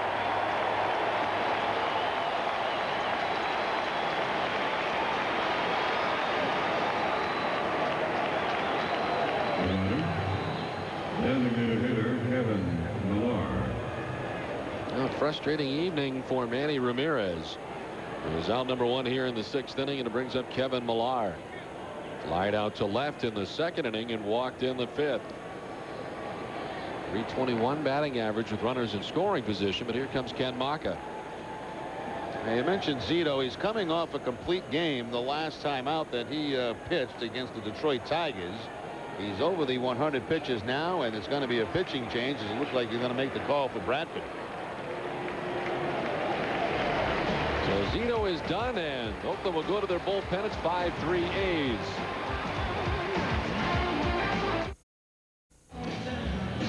Back in Oakland, 5-3 Athletics, but the Red Sox making a move here in the top of the 6th. This copyrighted telecast presented by authority of the Boston Red Sox may not be reproduced or retransmitted in any form. In addition, the accounts and description of this game may not be disseminated without the express written consent of the Boston Red Sox. Barry Zito gone after 5 1/3 innings, still responsible for the 2 men on. As the Red Sox get to him for 3 in the 5th and have not scored yet here in the 6th, but are threatening, and they face a new pitcher, Chad Bradford. Chad Bradford making his 50th appearance of the season for the Oakland Athletics. That submarine-style delivery, a 6-3 record working out of the bullpen. Opponents only hitting .230 off Bradford. First look we've had at the bullpen of the Oakland Athletics in the 2 games. How do you figure it, Don? You know, a 5 spot in the 1st inning, and now Burkett has gone longer in this game than Zito. You know, John Burkett has settled down very nicely for the Red Sox and has shut down the A's ever since that 1st inning. And is looking on now as he has worked the first 5. And since the 1st, Oakland's had only 1 base runner against John Burkett, the double by Guillen last inning. He had a stretch. He had retired 12 in a row. Here is Kevin Millar to face the new right-handed pitcher. And a tough one to pick up at times, Chad Bradford. 28-year-old right-handed pitcher from Jackson, Mississippi.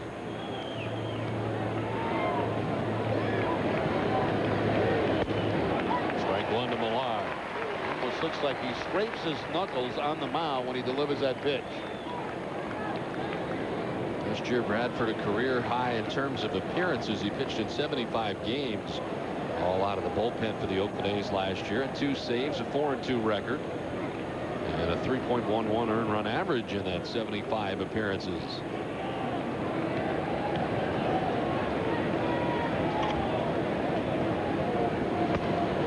And sails away. Bill Miller led off the inning with a single to left, then Nomar Garcia Parra's single to left.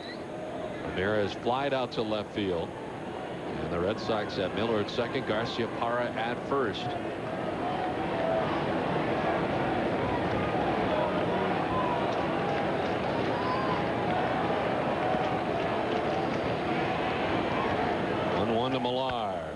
Grounded by the mound. Tejada at short to second for one on the first double play. Well, Chad Bradford gets the job done. He gets Millar to ground into the double play to end the inning. 5.5 done, 5-3 Oakland. Now back in Oakland, 5-3. The Athletics still have the lead. Catch the American League West leading Seattle Mariners when they pay their only 2003 visit to Fenway Park. Tickets remain for a special 105 matinee on Monday, August the 25th. Then the Toronto Blue Jays come to Fenway for a 2-game set on the 26th and 27th. Tickets are available 24 hours a day, toll free at 877 Red Sox 9 at redsox.com or during business hours at Fenway Park.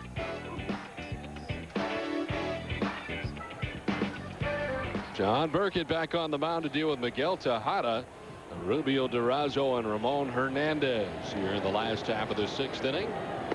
Tejada's 0 for 2 tonight against John Burkett. Grounded out in the 1st inning and struck out looking in the 3rd. In typical John Burkett fashion, he's got 3 strikeouts tonight. All have been looking. Seems like John always has a lot of strike 3 calls in his outings. And that generally happens with finesse pitches, Don, guys that work the corners. And he's had a very good strike zone tonight from Dan Iasanga, the home plate umpire.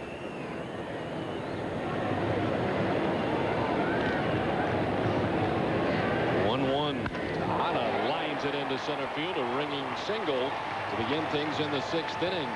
It's only the first time tonight the A's have had the lead man on. And as this inning starts, there is action out in that Red Sox bullpen. Sauerback and Timlin loosening right now. Tejada line shot up the middle for the base hit. He was 1 for 4 last night, 1 for 3 so far tonight. Sauerback and Timlin. And out comes Dave Wallace. We've not seen Dave out there since the 1st inning when Burkett got into all the trouble. And the A's sent 8 men to the plate and scored 5 times in the 1st inning.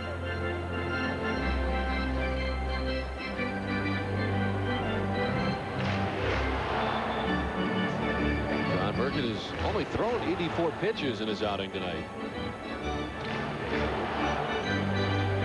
When you look at the swinging and called strikes, outs for John Burkett on this season, and that's really, I guess, not surprising for John Burkett, who tonight has 3 more to his total on the called 3rd strikes.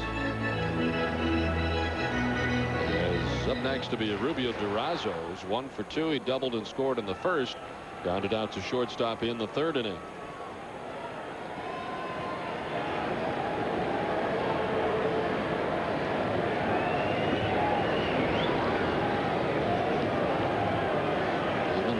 Holding on to Tejada at first.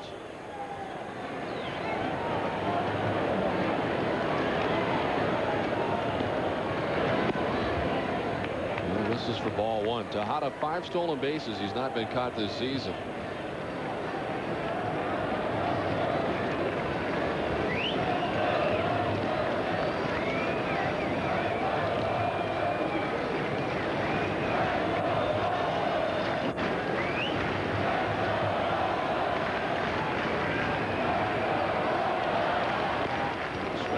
And it's 1-1.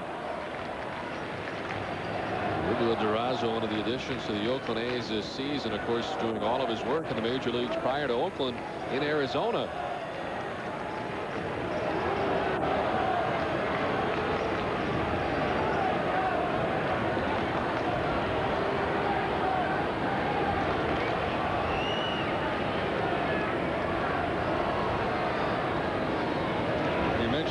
Tejada is a threat to steal, 5 on the season, but the A's as a team, next to last in the American League, the only team that has fewest stolen bases, the Toronto Blue Jays.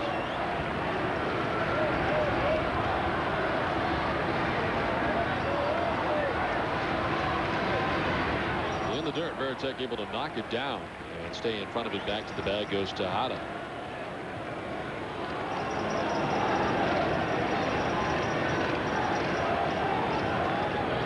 Durazo, 28 years of age, came over from Arizona in a 4-team, 4-player trade, which the A's sent right-handed pitcher Jason Arnold to Toronto.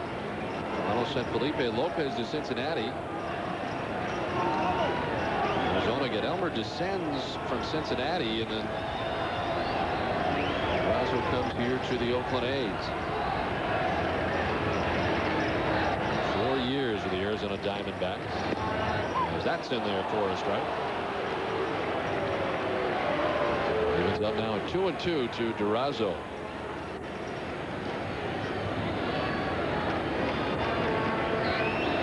He's playing in the Mexican League for Monterrey, and they sold him to the Arizona Diamondbacks organization in 1998.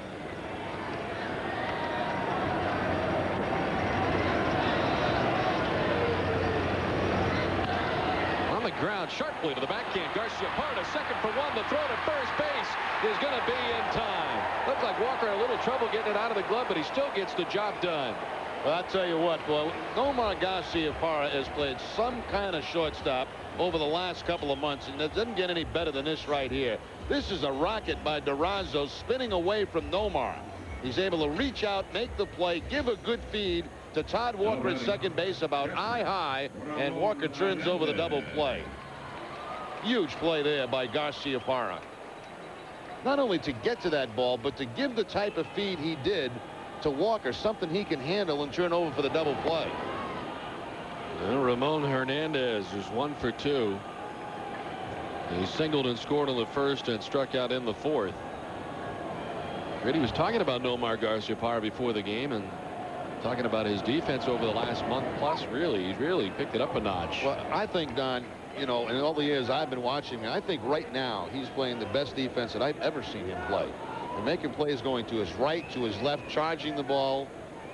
I mean, he's going to make his errors. You know, he covers so much ground, and he's going to make errors. There's no question about that. But overall, I think it's the best defense that I've seen him play.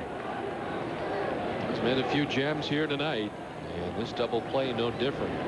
Hernandez lines it. Walker catches it. Had to elevate to bring it in, but he does so and holds on to it as he goes down to the ground. Gone to the A's in the 6th. We've played 6. 5-3 Oakland.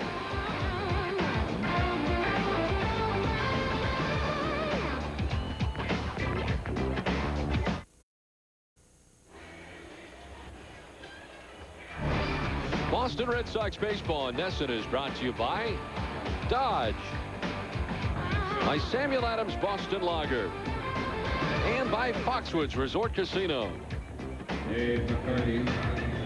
Don Orsillo and Jerry Remy along with Tom Caron back in Oakland. 5-3. The Oakland A's with the lead as we head to the top of the 7th inning. And the Red Sox will have David Ortiz pinch hit to begin the inning for David McCarty, who had been 0 for 2 tonight. Yeah, I think you got to do this right now, Don. You're going to have Ortiz hit, then you're going to have Nixon hit. I mean, against Bradford, right-handers are hitting 201, lefties 286.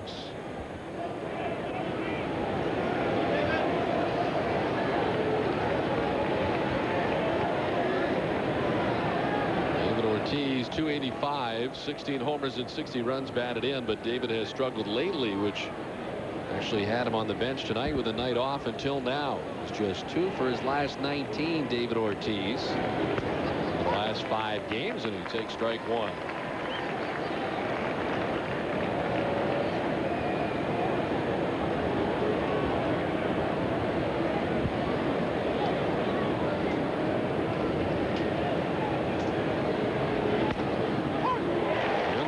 Strike 2, and Ortiz yet to swing the bat.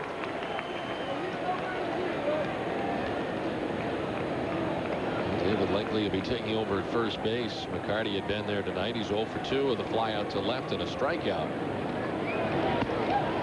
That one misses away. 1-2.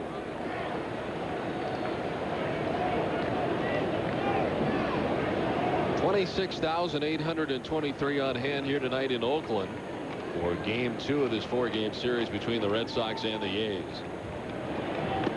Wow, tipped into the catcher's mitt. He holds on, and Ortiz strikes out. How about that play by Ramon Hernandez behind the plate? He catches the foul tip from Ortiz and then gets hit on top of the head with the backswing. There's the swing, the foul tip, the catch, and then watch right off the top of the head. Pinch hitting for right fielder Gabe Kapler. Number 7. John Nixon will now pinch hit for Gabe Kapler.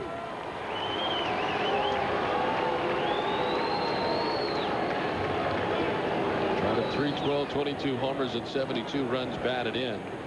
He too has struggled lately in the first 11 games of August. Nixon hitting at 194, 7 for his last 36.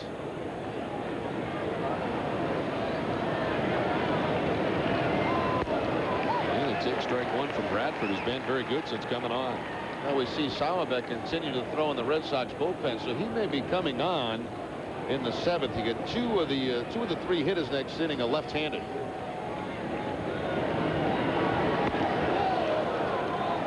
Spins Trot out of the way, 1-1. Sauerbeck had been joined down there by Mike Timlin an inning ago, but now it's just the left-hander up.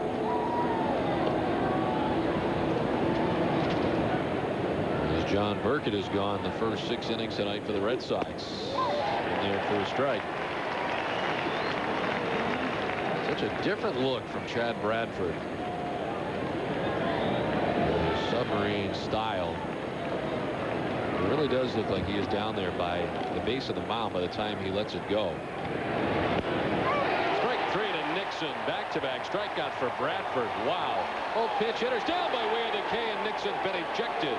So that changes things from a defensive standpoint for the Red Sox. And Trot now just gets the word that he was ejected, and Grady Little's going to try to get in the way of him. Short fuse from Dan Iasanya.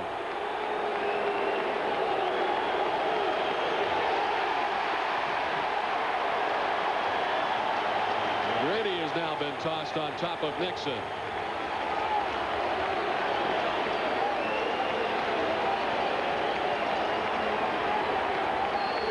Trot Nixon better get away from there. He's already been ejected. You don't want any suspension for Nixon. Let Grady Little get the suspension if he has to.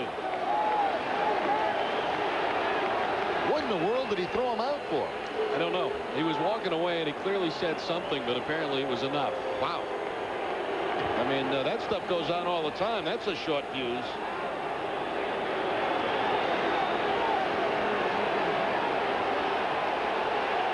That's about as animated as I've ever seen Grady Little in an argument.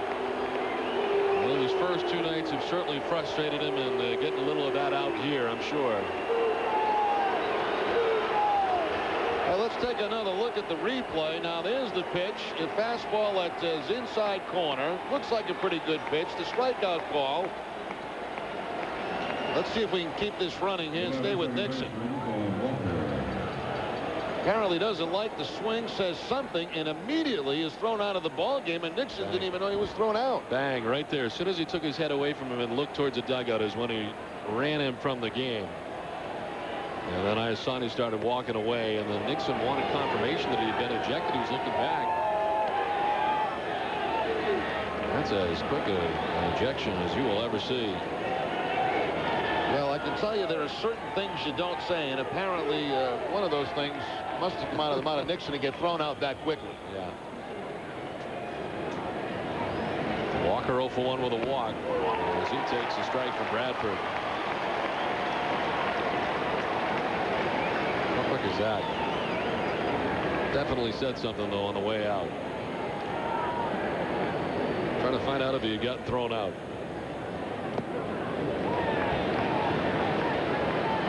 That means apparently Damian Jackson will have to go in and play the outfield now. Nixon out of the ball game.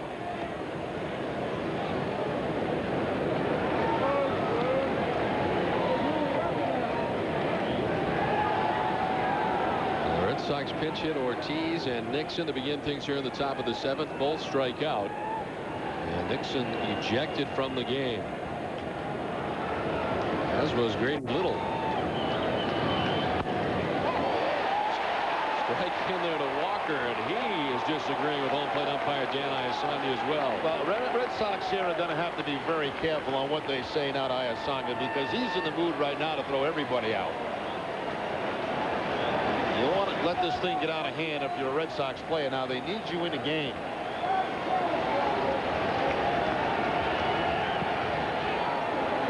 And the full count now to Walker.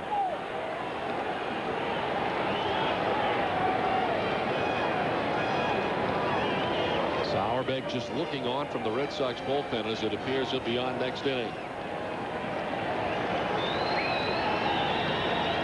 Chad Bradford Bradford on the Oakland side of things has retired everybody he has faced so far since coming on. Came into a situation where there was 1 out and 2 on in the 6th inning. He was able to get Millar to ground into the double play to end the inning. And then he has struck out Ortiz and Nixon back-to-back here in the 7th. So he's been very, very good since coming on for the Oakland starter, Barry Zito. Colin, the left-hander, continuing to warm in the Oakland bullpen and behind him.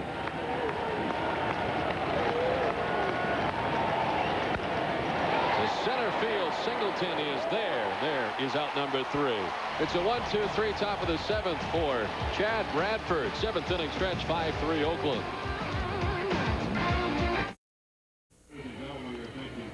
7th inning stretch. It's a 5-3 Oakland lead. Will set sail for an unforgettable week with Grady Little, Louis Tiant, and selected Red Sox players.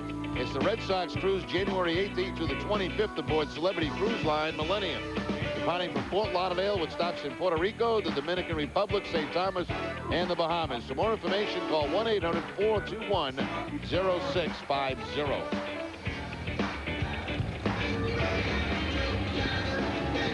Well, John Burkett did a very nice job after settling down in the 1st inning as Damian Jackson takes over in right field for the Red Sox.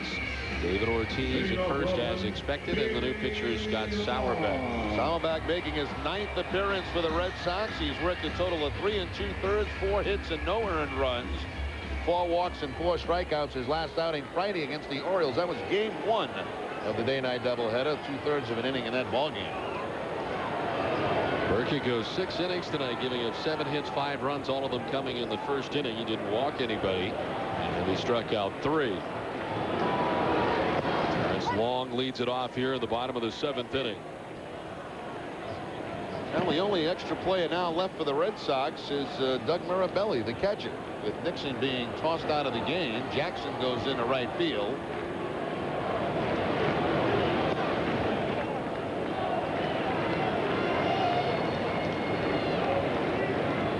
Sauerbeck, who is up the inning before last, and then in the bottom half of the 6th inning into the game now. And Long goes chasing after that pitch.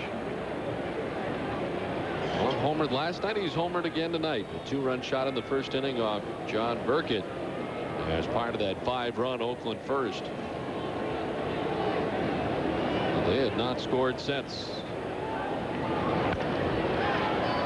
This one sprayed foul down towards the bullpen.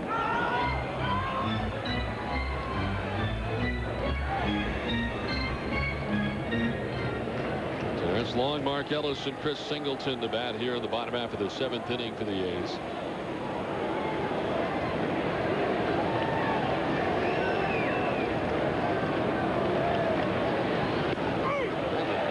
Curveball in there for strike 3. Terrence Long gone for the first out here of the 7th inning. Sauerbeck drops down to the side with the breaking ball to pick up the strikeout. Of course, Jerry Narron now will be running the Red Sox, and you know, in this ballpark here at Oakland, there's no place for a manager to hang out. You've got to go up to the clubhouse, because a lot of times when you have a tunnel, the manager who's been thrown out will hang around in the tunnel, but here there's no tunnel. You've got to make your way up to the clubhouse. No connection from the actual dugout to the clubhouse, and you got that, look at that runway down there from each side. There's really nowhere to hide. You go from here to here and up to the clubhouse. Mark Ellis, the Oakland second baseman. He was 0 for 2 tonight. He grounded out to third base in the 1st, flied out to right in the 4th. Bill Miller a step on the grass at 3rd.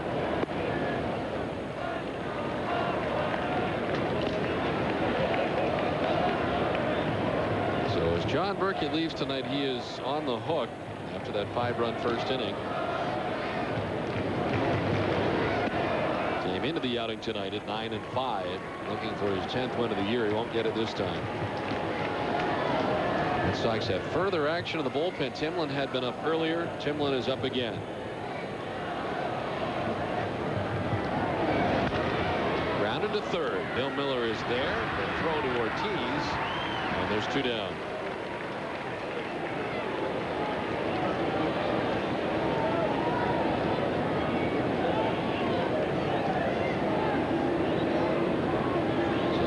Sauerbeck has gotten Terrence Long to strike out, Mark Ellis to ground out. And it takes us to Chris Singleton, the number 9 hitter and center fielder for the A's. Tonight from his number 9 spot, 0 for 2. Struck out in the second. Grounded out to shortstop in the 5th.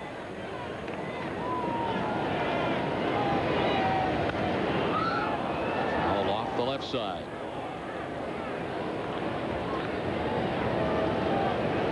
Right now, the big play in this game for the Athletics, that double play when Bradford came into the game, got the 6-4-3 on Millar, because the Red Sox had some momentum going. At that point, they had the 3-run inning, then they had back-to-back singles to lead off the 6th. Zito gets an out, but then that big double play, that right now looks awfully large. And a great job tonight from Chad Bradford. As it's fouled off at the dish by Chris Singleton. So the first year of a 1-year deal here with an option for the Oakland A's for next year if they choose to keep him. Saw a lot of him over the last few years, both in Baltimore and with the Chicago White Sox. Chop down the first baseline. Ortiz is there. He'll take it alone, and Scott Sauerbeck enjoys a 1-2-3 inning. We played 7. It's 5-3 Oakland.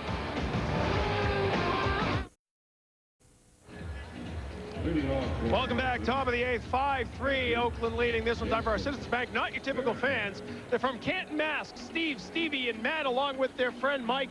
And you guys are on a serious baseball trip, Steve. We definitely are. We landed in Phoenix on Wednesday. We're moving all the way up the coast, California coast. You're going to see 9 games at 7 different ballparks. That's right. We're going to see 9. We started with Phoenix, like I said. We saw San Diego, L.A. Now we're at Oakland, San Francisco, going down to Anaheim, and then flying up to Seattle. Stevie, what's been the best part of the trip so far? Getting Manny Ramirez's autograph. You guys got to see some of the players arriving at the ballpark. You guys are here at like 2 o'clock this afternoon. Mike, that's a little bit early, isn't it? I thought it was, but they forced me out there. Stevie, I got to ask you real quick. The kids here are saying that they're getting a little tired of your jokes. It's been a long trip, but they're tired of hearing the same old jokes. You got anything to say back to them? I'll think of a few more for them. All right, guys. Have a good trip. We'll see you in Seattle. All right. Thank you. Thanks, Citizens Bank. Not your typical fans. Guys, back to you. All right, Tom, thank you very much. It sounds like a fun trip. Except for the jokes. They're tired of the jokes. The jokes have been weak. Jason Varitek, he is 3-run double back in the 5th inning. The Red Sox right back in the game again. There's been no scoring since. It's 5-3. Varitek lines it down the right field line. That'll get in and go all the way to the wall. Varitek will stop at first base. Guillen up with it quickly, and he gunned it in, and Varitek remains at first. And a wise decision by Varitek. Jose Guillen has one of the strongest arms in all of baseball. Certainly Varitek aware of that. Line shot goes to the wall, but Guillen plays it nicely off the wall and quickly gets in a position to throw with that barehanded play. And Varitek was an out waiting to happen at second base.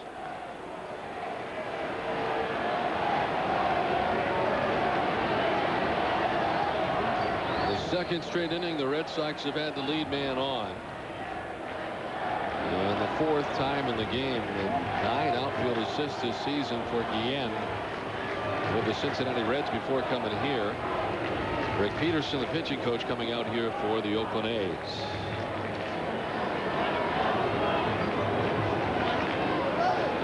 Well, keep cool as the season heats up. Sport your summer threads. Get your Major League Baseball authentic caps, jerseys, T-shirts, and more at RedSox.com. The RedSox.com shop for all things baseball.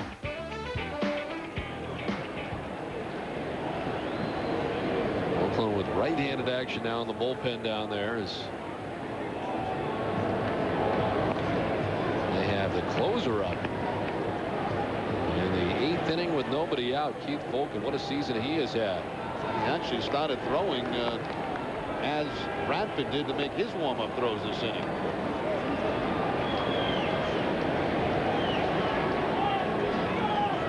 Saves for Keith Fulton. He's second in the league to Jorge Julio, who has 29. Oakland, of course, is Ringhausen and Koch and now Fulton. Closers in recent history. Check. Did he go? They still won it yet. Nope, did not go, says Phil Cuzzy down there at 3rd. Damon was able to hold up. Johnny is 2 for 3 tonight. A couple of infield singles for Johnny Damon.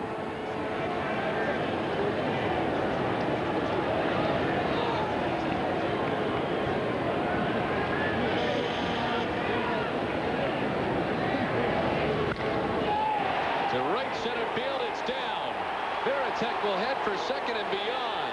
Johnny Damon headed for 2. Coverage will stop Veritek at third. It's a double for Damon, his 3rd hit of the night. And the Red Sox in business here in the 8th. 2 in scoring position and nobody out. Well, Don, we mentioned the fact that left-handers have had much better success against Bradford. Now, it certainly didn't look that way with Ortiz and Nixon at the plate. But now with Veritek and Damon, very quickly, the Red Sox have 2 men in scoring position and nobody out. And Ken Maka makes the move as he heads to the mound and gives the signal for the new pitcher to come on. He's going to go to his closer for 6 outs in this one as the Red Sox have 2 in scoring position and nobody out in the 8th. And the pitching change. Chad Bradford had been so good, but he's responsible for the 2 runners on.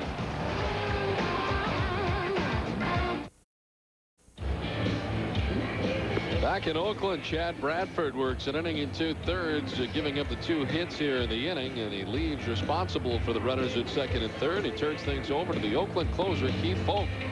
51 games now for Foulke, the 197 average. We mentioned 28 saves. That's in 32 opportunities. I think the reason he's in the game so early is it's been a while since he pitched. The last outing was back on the 9th against Chicago. So he's been well rested, and he's into a tough spot here, second and third, with nobody out. He'll have to face Bill Miller first. And then Nomar Garciaparra with 2 in scoring position.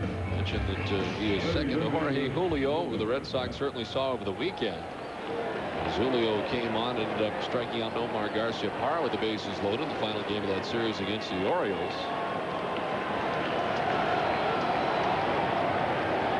Miller's 0 for 4 in his career against Foulke.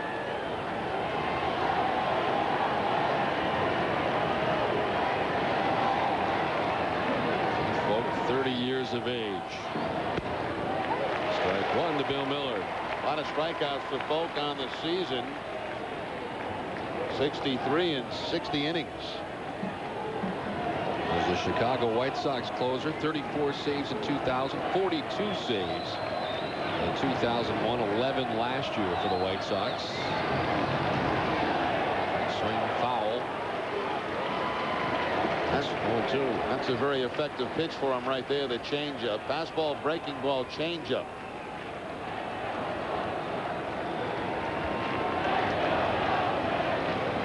Miller 326 with runners in scoring position this season. 3 homers and 41 runs driven in. As Veritek at third, Damon at second, nobody out here in the 8th. Just off the outside edge.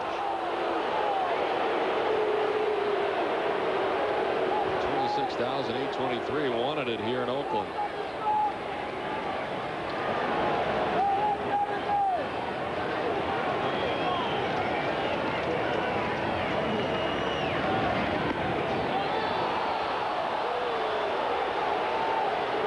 Two now to Miller. Well, maybe the Nixon argument and the Grady Little ejection may have got the Red Sox a pitch or 2.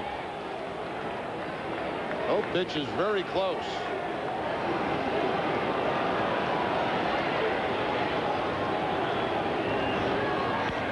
Miller fouls it off the left side. And it hangs at 2-2 to the Red Sox third baseman. Miller singled his last time up to left field. And is 1 for 3 so far tonight.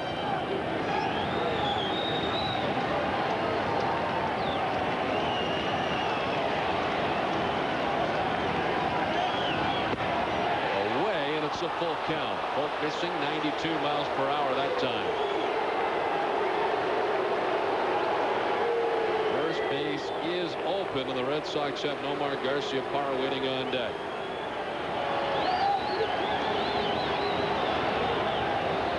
3-2. Miller strikes out. So Folk finally gets him. A lengthy at bat, but Bill Miller is gone. And that was the changeup to pick up the strikeout. In and out with the fastballs, and finally puts Miller away with the changeup. Shortstop, Omar Garcia.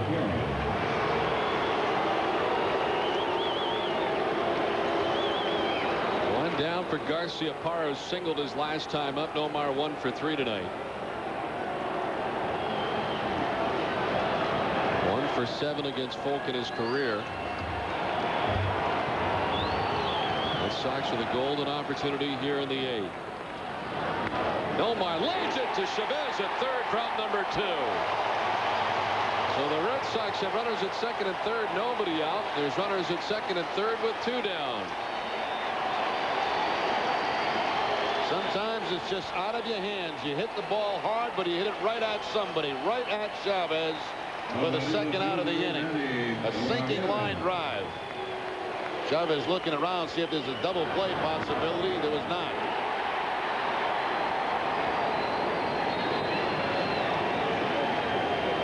So 2 down, and here's Manny Ramirez, 0 for 3 tonight.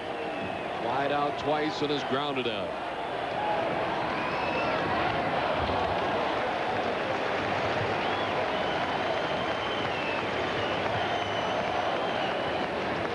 Never had a hit against Keith Folk in his career.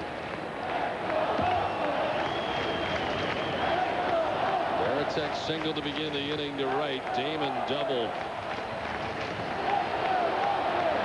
Miller struck out. Garcia Parra's lined out. Evens up at 1-1 to Ramirez.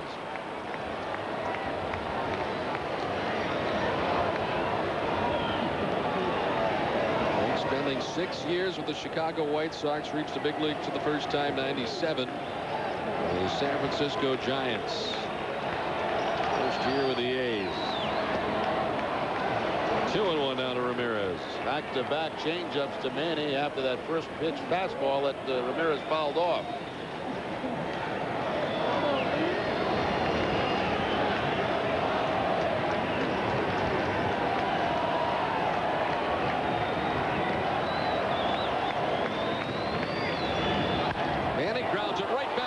Pitcher. Folk stays with it and throws out Ramirez and gets out of the jam somehow here in the top of the 8th. Red Sox strand 2. Oakland still on top 5-3. Number 43. Don Orsillo and Jerry Remy back in Oakland. The Red Sox and the Oakland A's in game 2 of the series. Let's take a look at the game summary in this one. The A's getting to John Burkett in the first inning. Chavez and Long, a pair of 2-run home runs. Jason Veritek brings the Red Sox back in the game with a 3-run double. Brady Little and Trot Nixon ejected in the 7th inning after Nixon took a strike 3 call and was run by Dan Iasanya. John Burkett 6 innings, giving up 5 runs tonight on 7 hits. He struck out 3. Certainly settled down very nicely after a tough first inning. Larry Zito 5 1/3, charged with the 3 runs that the Red Sox have. He's still the pitcher of record with a chance to win as we head to the bottom of the 8th. And the Red Sox bring on their 3rd pitcher of the night, Alan Embry. 47th appearance for Embry. Opponent sitting 208. His last outing Sunday against Baltimore, an inning in that ball game. He will face the top of the Oakland A's order, Scott Hatteberg. He's 0 for 3 tonight. And take strike 1 from Embry. Well, the Red Sox, Don, have had their opportunities in this game. There's no question about that. A big double play in the 6th. And, of course, 2nd and 3rd and nobody out. Keith Folk getting the 2, 3, and 4 hitters for the Red Sox to keep him off the board. The Red Sox tonight 1 for 7 with runners in scoring position. Hatteberg, Guillen, and Chavez expected in the inning here in the last of the 8th. Anybody gets on, Miguel Tejada will have a chance.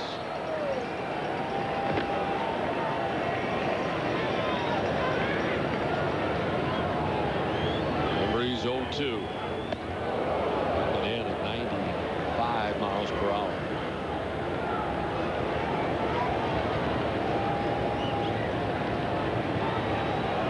Scott Sauerbeck worked the 7th, retired all 3 A's he faced, strikeout and 2 groundouts.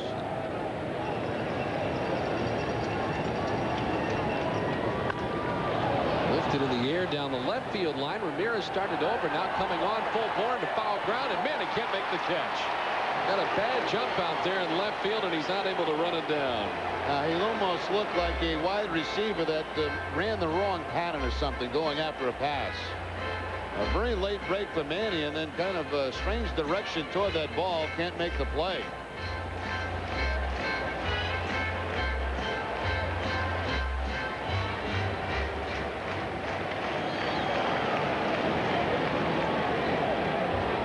Hatterberg stays alive with a count of 1-2.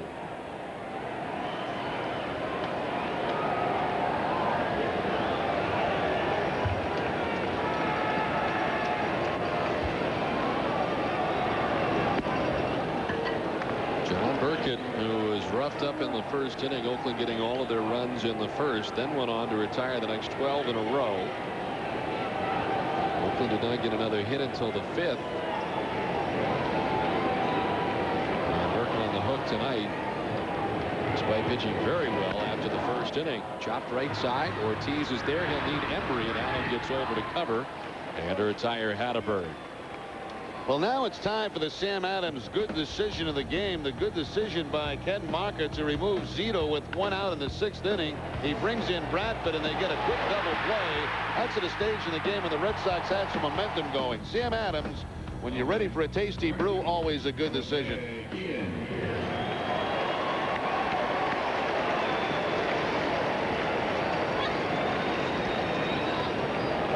Jose Guillen was 2 for 3 in the ball game tonight, a single and a double. The Oakland A's right fielder shoots one down the right field line, but it is twisting foul.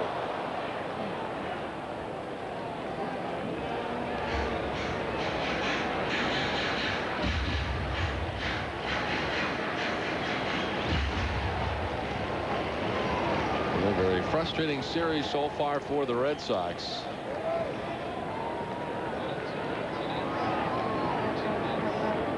The 0-1 from Embry to Guillen.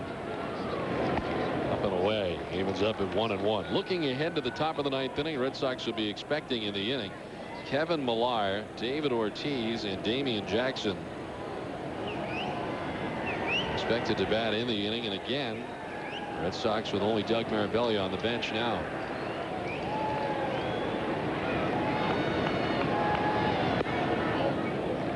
Two 2-1 to Guillen. The Yankees blanked the Kansas City Royals tonight 6-0 in Kansas City. As you see the lone member of the Red Sox bench, Doug Mirabelli. So the Red Sox need a come from behind win to keep pace with the Yankees. Otherwise the Red Sox will drop 4 back in New York. And a full game back of the Oakland A's in the wild card chase. Now, last night's game was, it was one-sided because of Tim Hudson. If the results are the same tonight and the Red Sox lose this, and this will be a very frustrating loss because they certainly have had some opportunities here later on in the ball game to do some damage. 2 on, nobody out in the 6th, and then the 2 in scoring position with nobody out in the 8th. And couldn't score either time. Strike 3, the call to Guillen, and he'll walk away. A little disgruntled with Dan Iasanya. Yeah, Iasanga has not been a favorite tonight of hitters on either team. He's had a lot of long looks from a lot of batters, both from the Oakland side and, of course, the Red Sox side. Trot Nixon in particular being ejected from the game.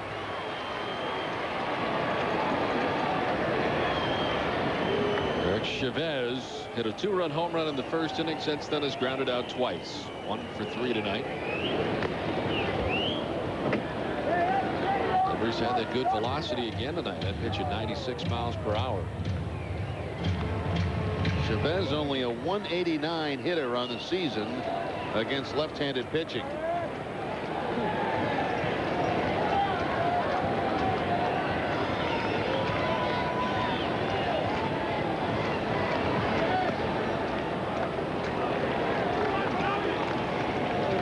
Game 3 of the series tomorrow night as Derek Lowe scheduled to go for the Red Sox 11-6 against Mark Mulder.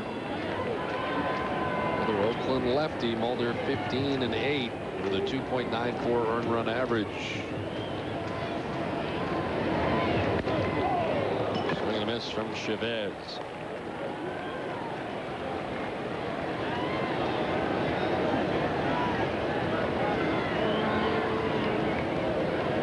Mulder will be looking for victory number 16 tomorrow night.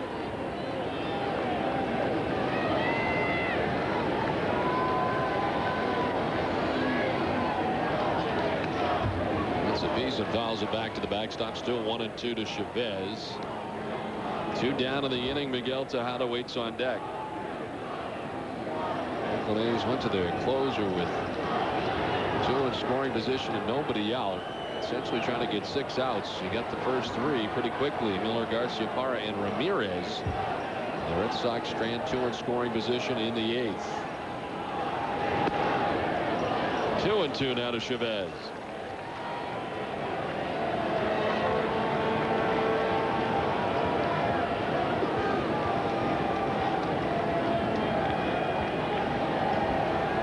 Sox pitching now has retired 7 Oakland A's in a row.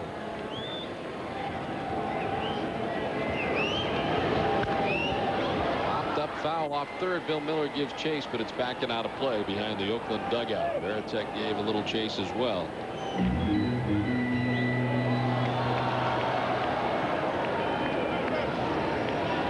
First base runner for the A's was back in the 6th inning. Tejada led off with a single, but Durazo ended up grounding into a double play to erase Tejada. The 6th inning was the last inning that John Burkett worked tonight.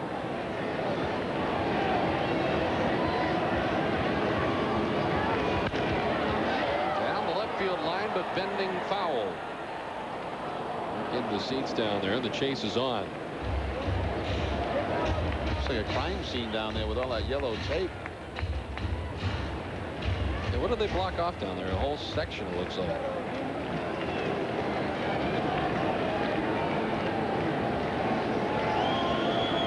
And just because that guy's got a table, I guess you just block that whole area out. I don't know. That is the barbecue terrace down there. Chavez strikes out. Alan Embry with back-to-back Ks. In order to go the A's in the 8th. It's on to the 9th. Last chance for the Red Sox, down 5-3.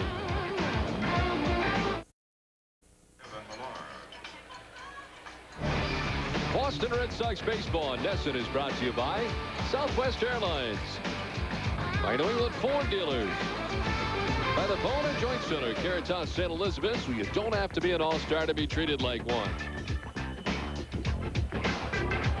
9th inning back in Oakland. Red Sox in need of 2 runs to tie as they come to the plate in the top of the 9th inning.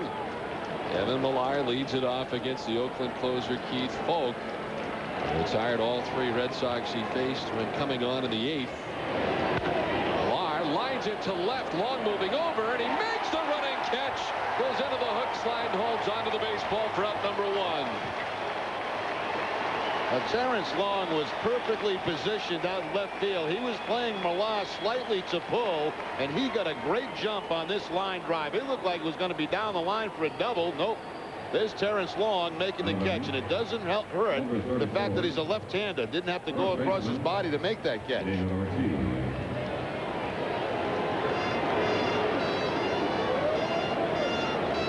One down. Here's David Ortiz, who struck out his first time up as he came on to pinch hit in the 7th inning.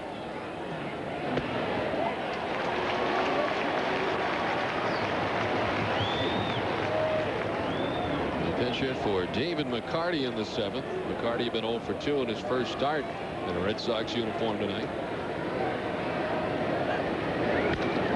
In the air to center field. Singleton heading back. This will take him a ways, but he's got it sized up and makes the catch. Red Sox down to their last out here in the 9th.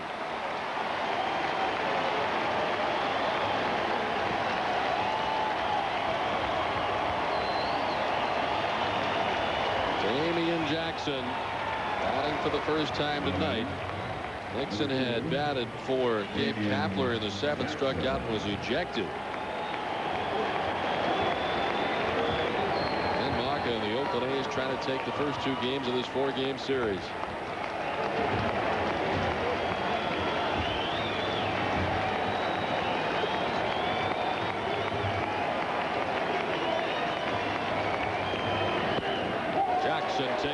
1. Really Folk getting some help this inning from his left fielder Terrence Long, but so far he has taken care of all 5 Red Sox that he has faced since coming from the pen.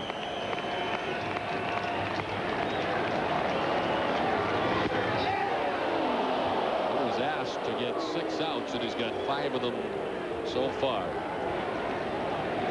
And those first 3 very tough outs, second and third. I mean, that's big time there.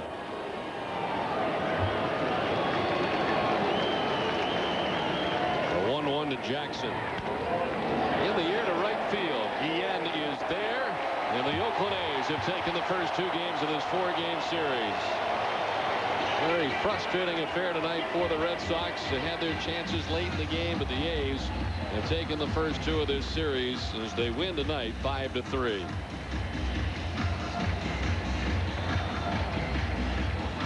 The Foxwoods chance play of the game, the 2-run home run by Terrence Long back in the first inning. That gave him the 4th and 5th run.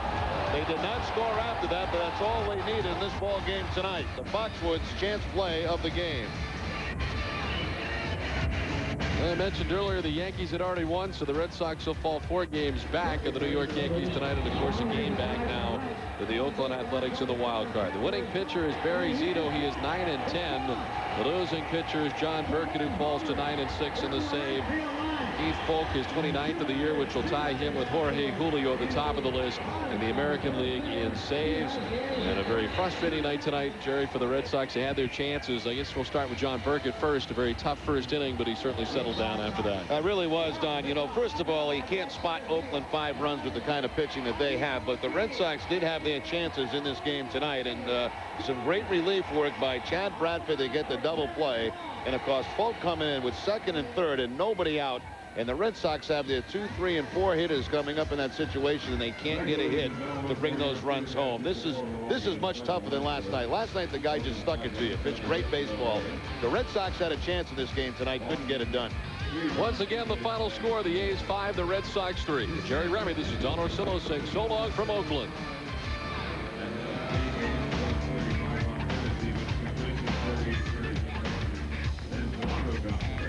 This has been a presentation of NESN, your ticket to Boston Red Sox baseball.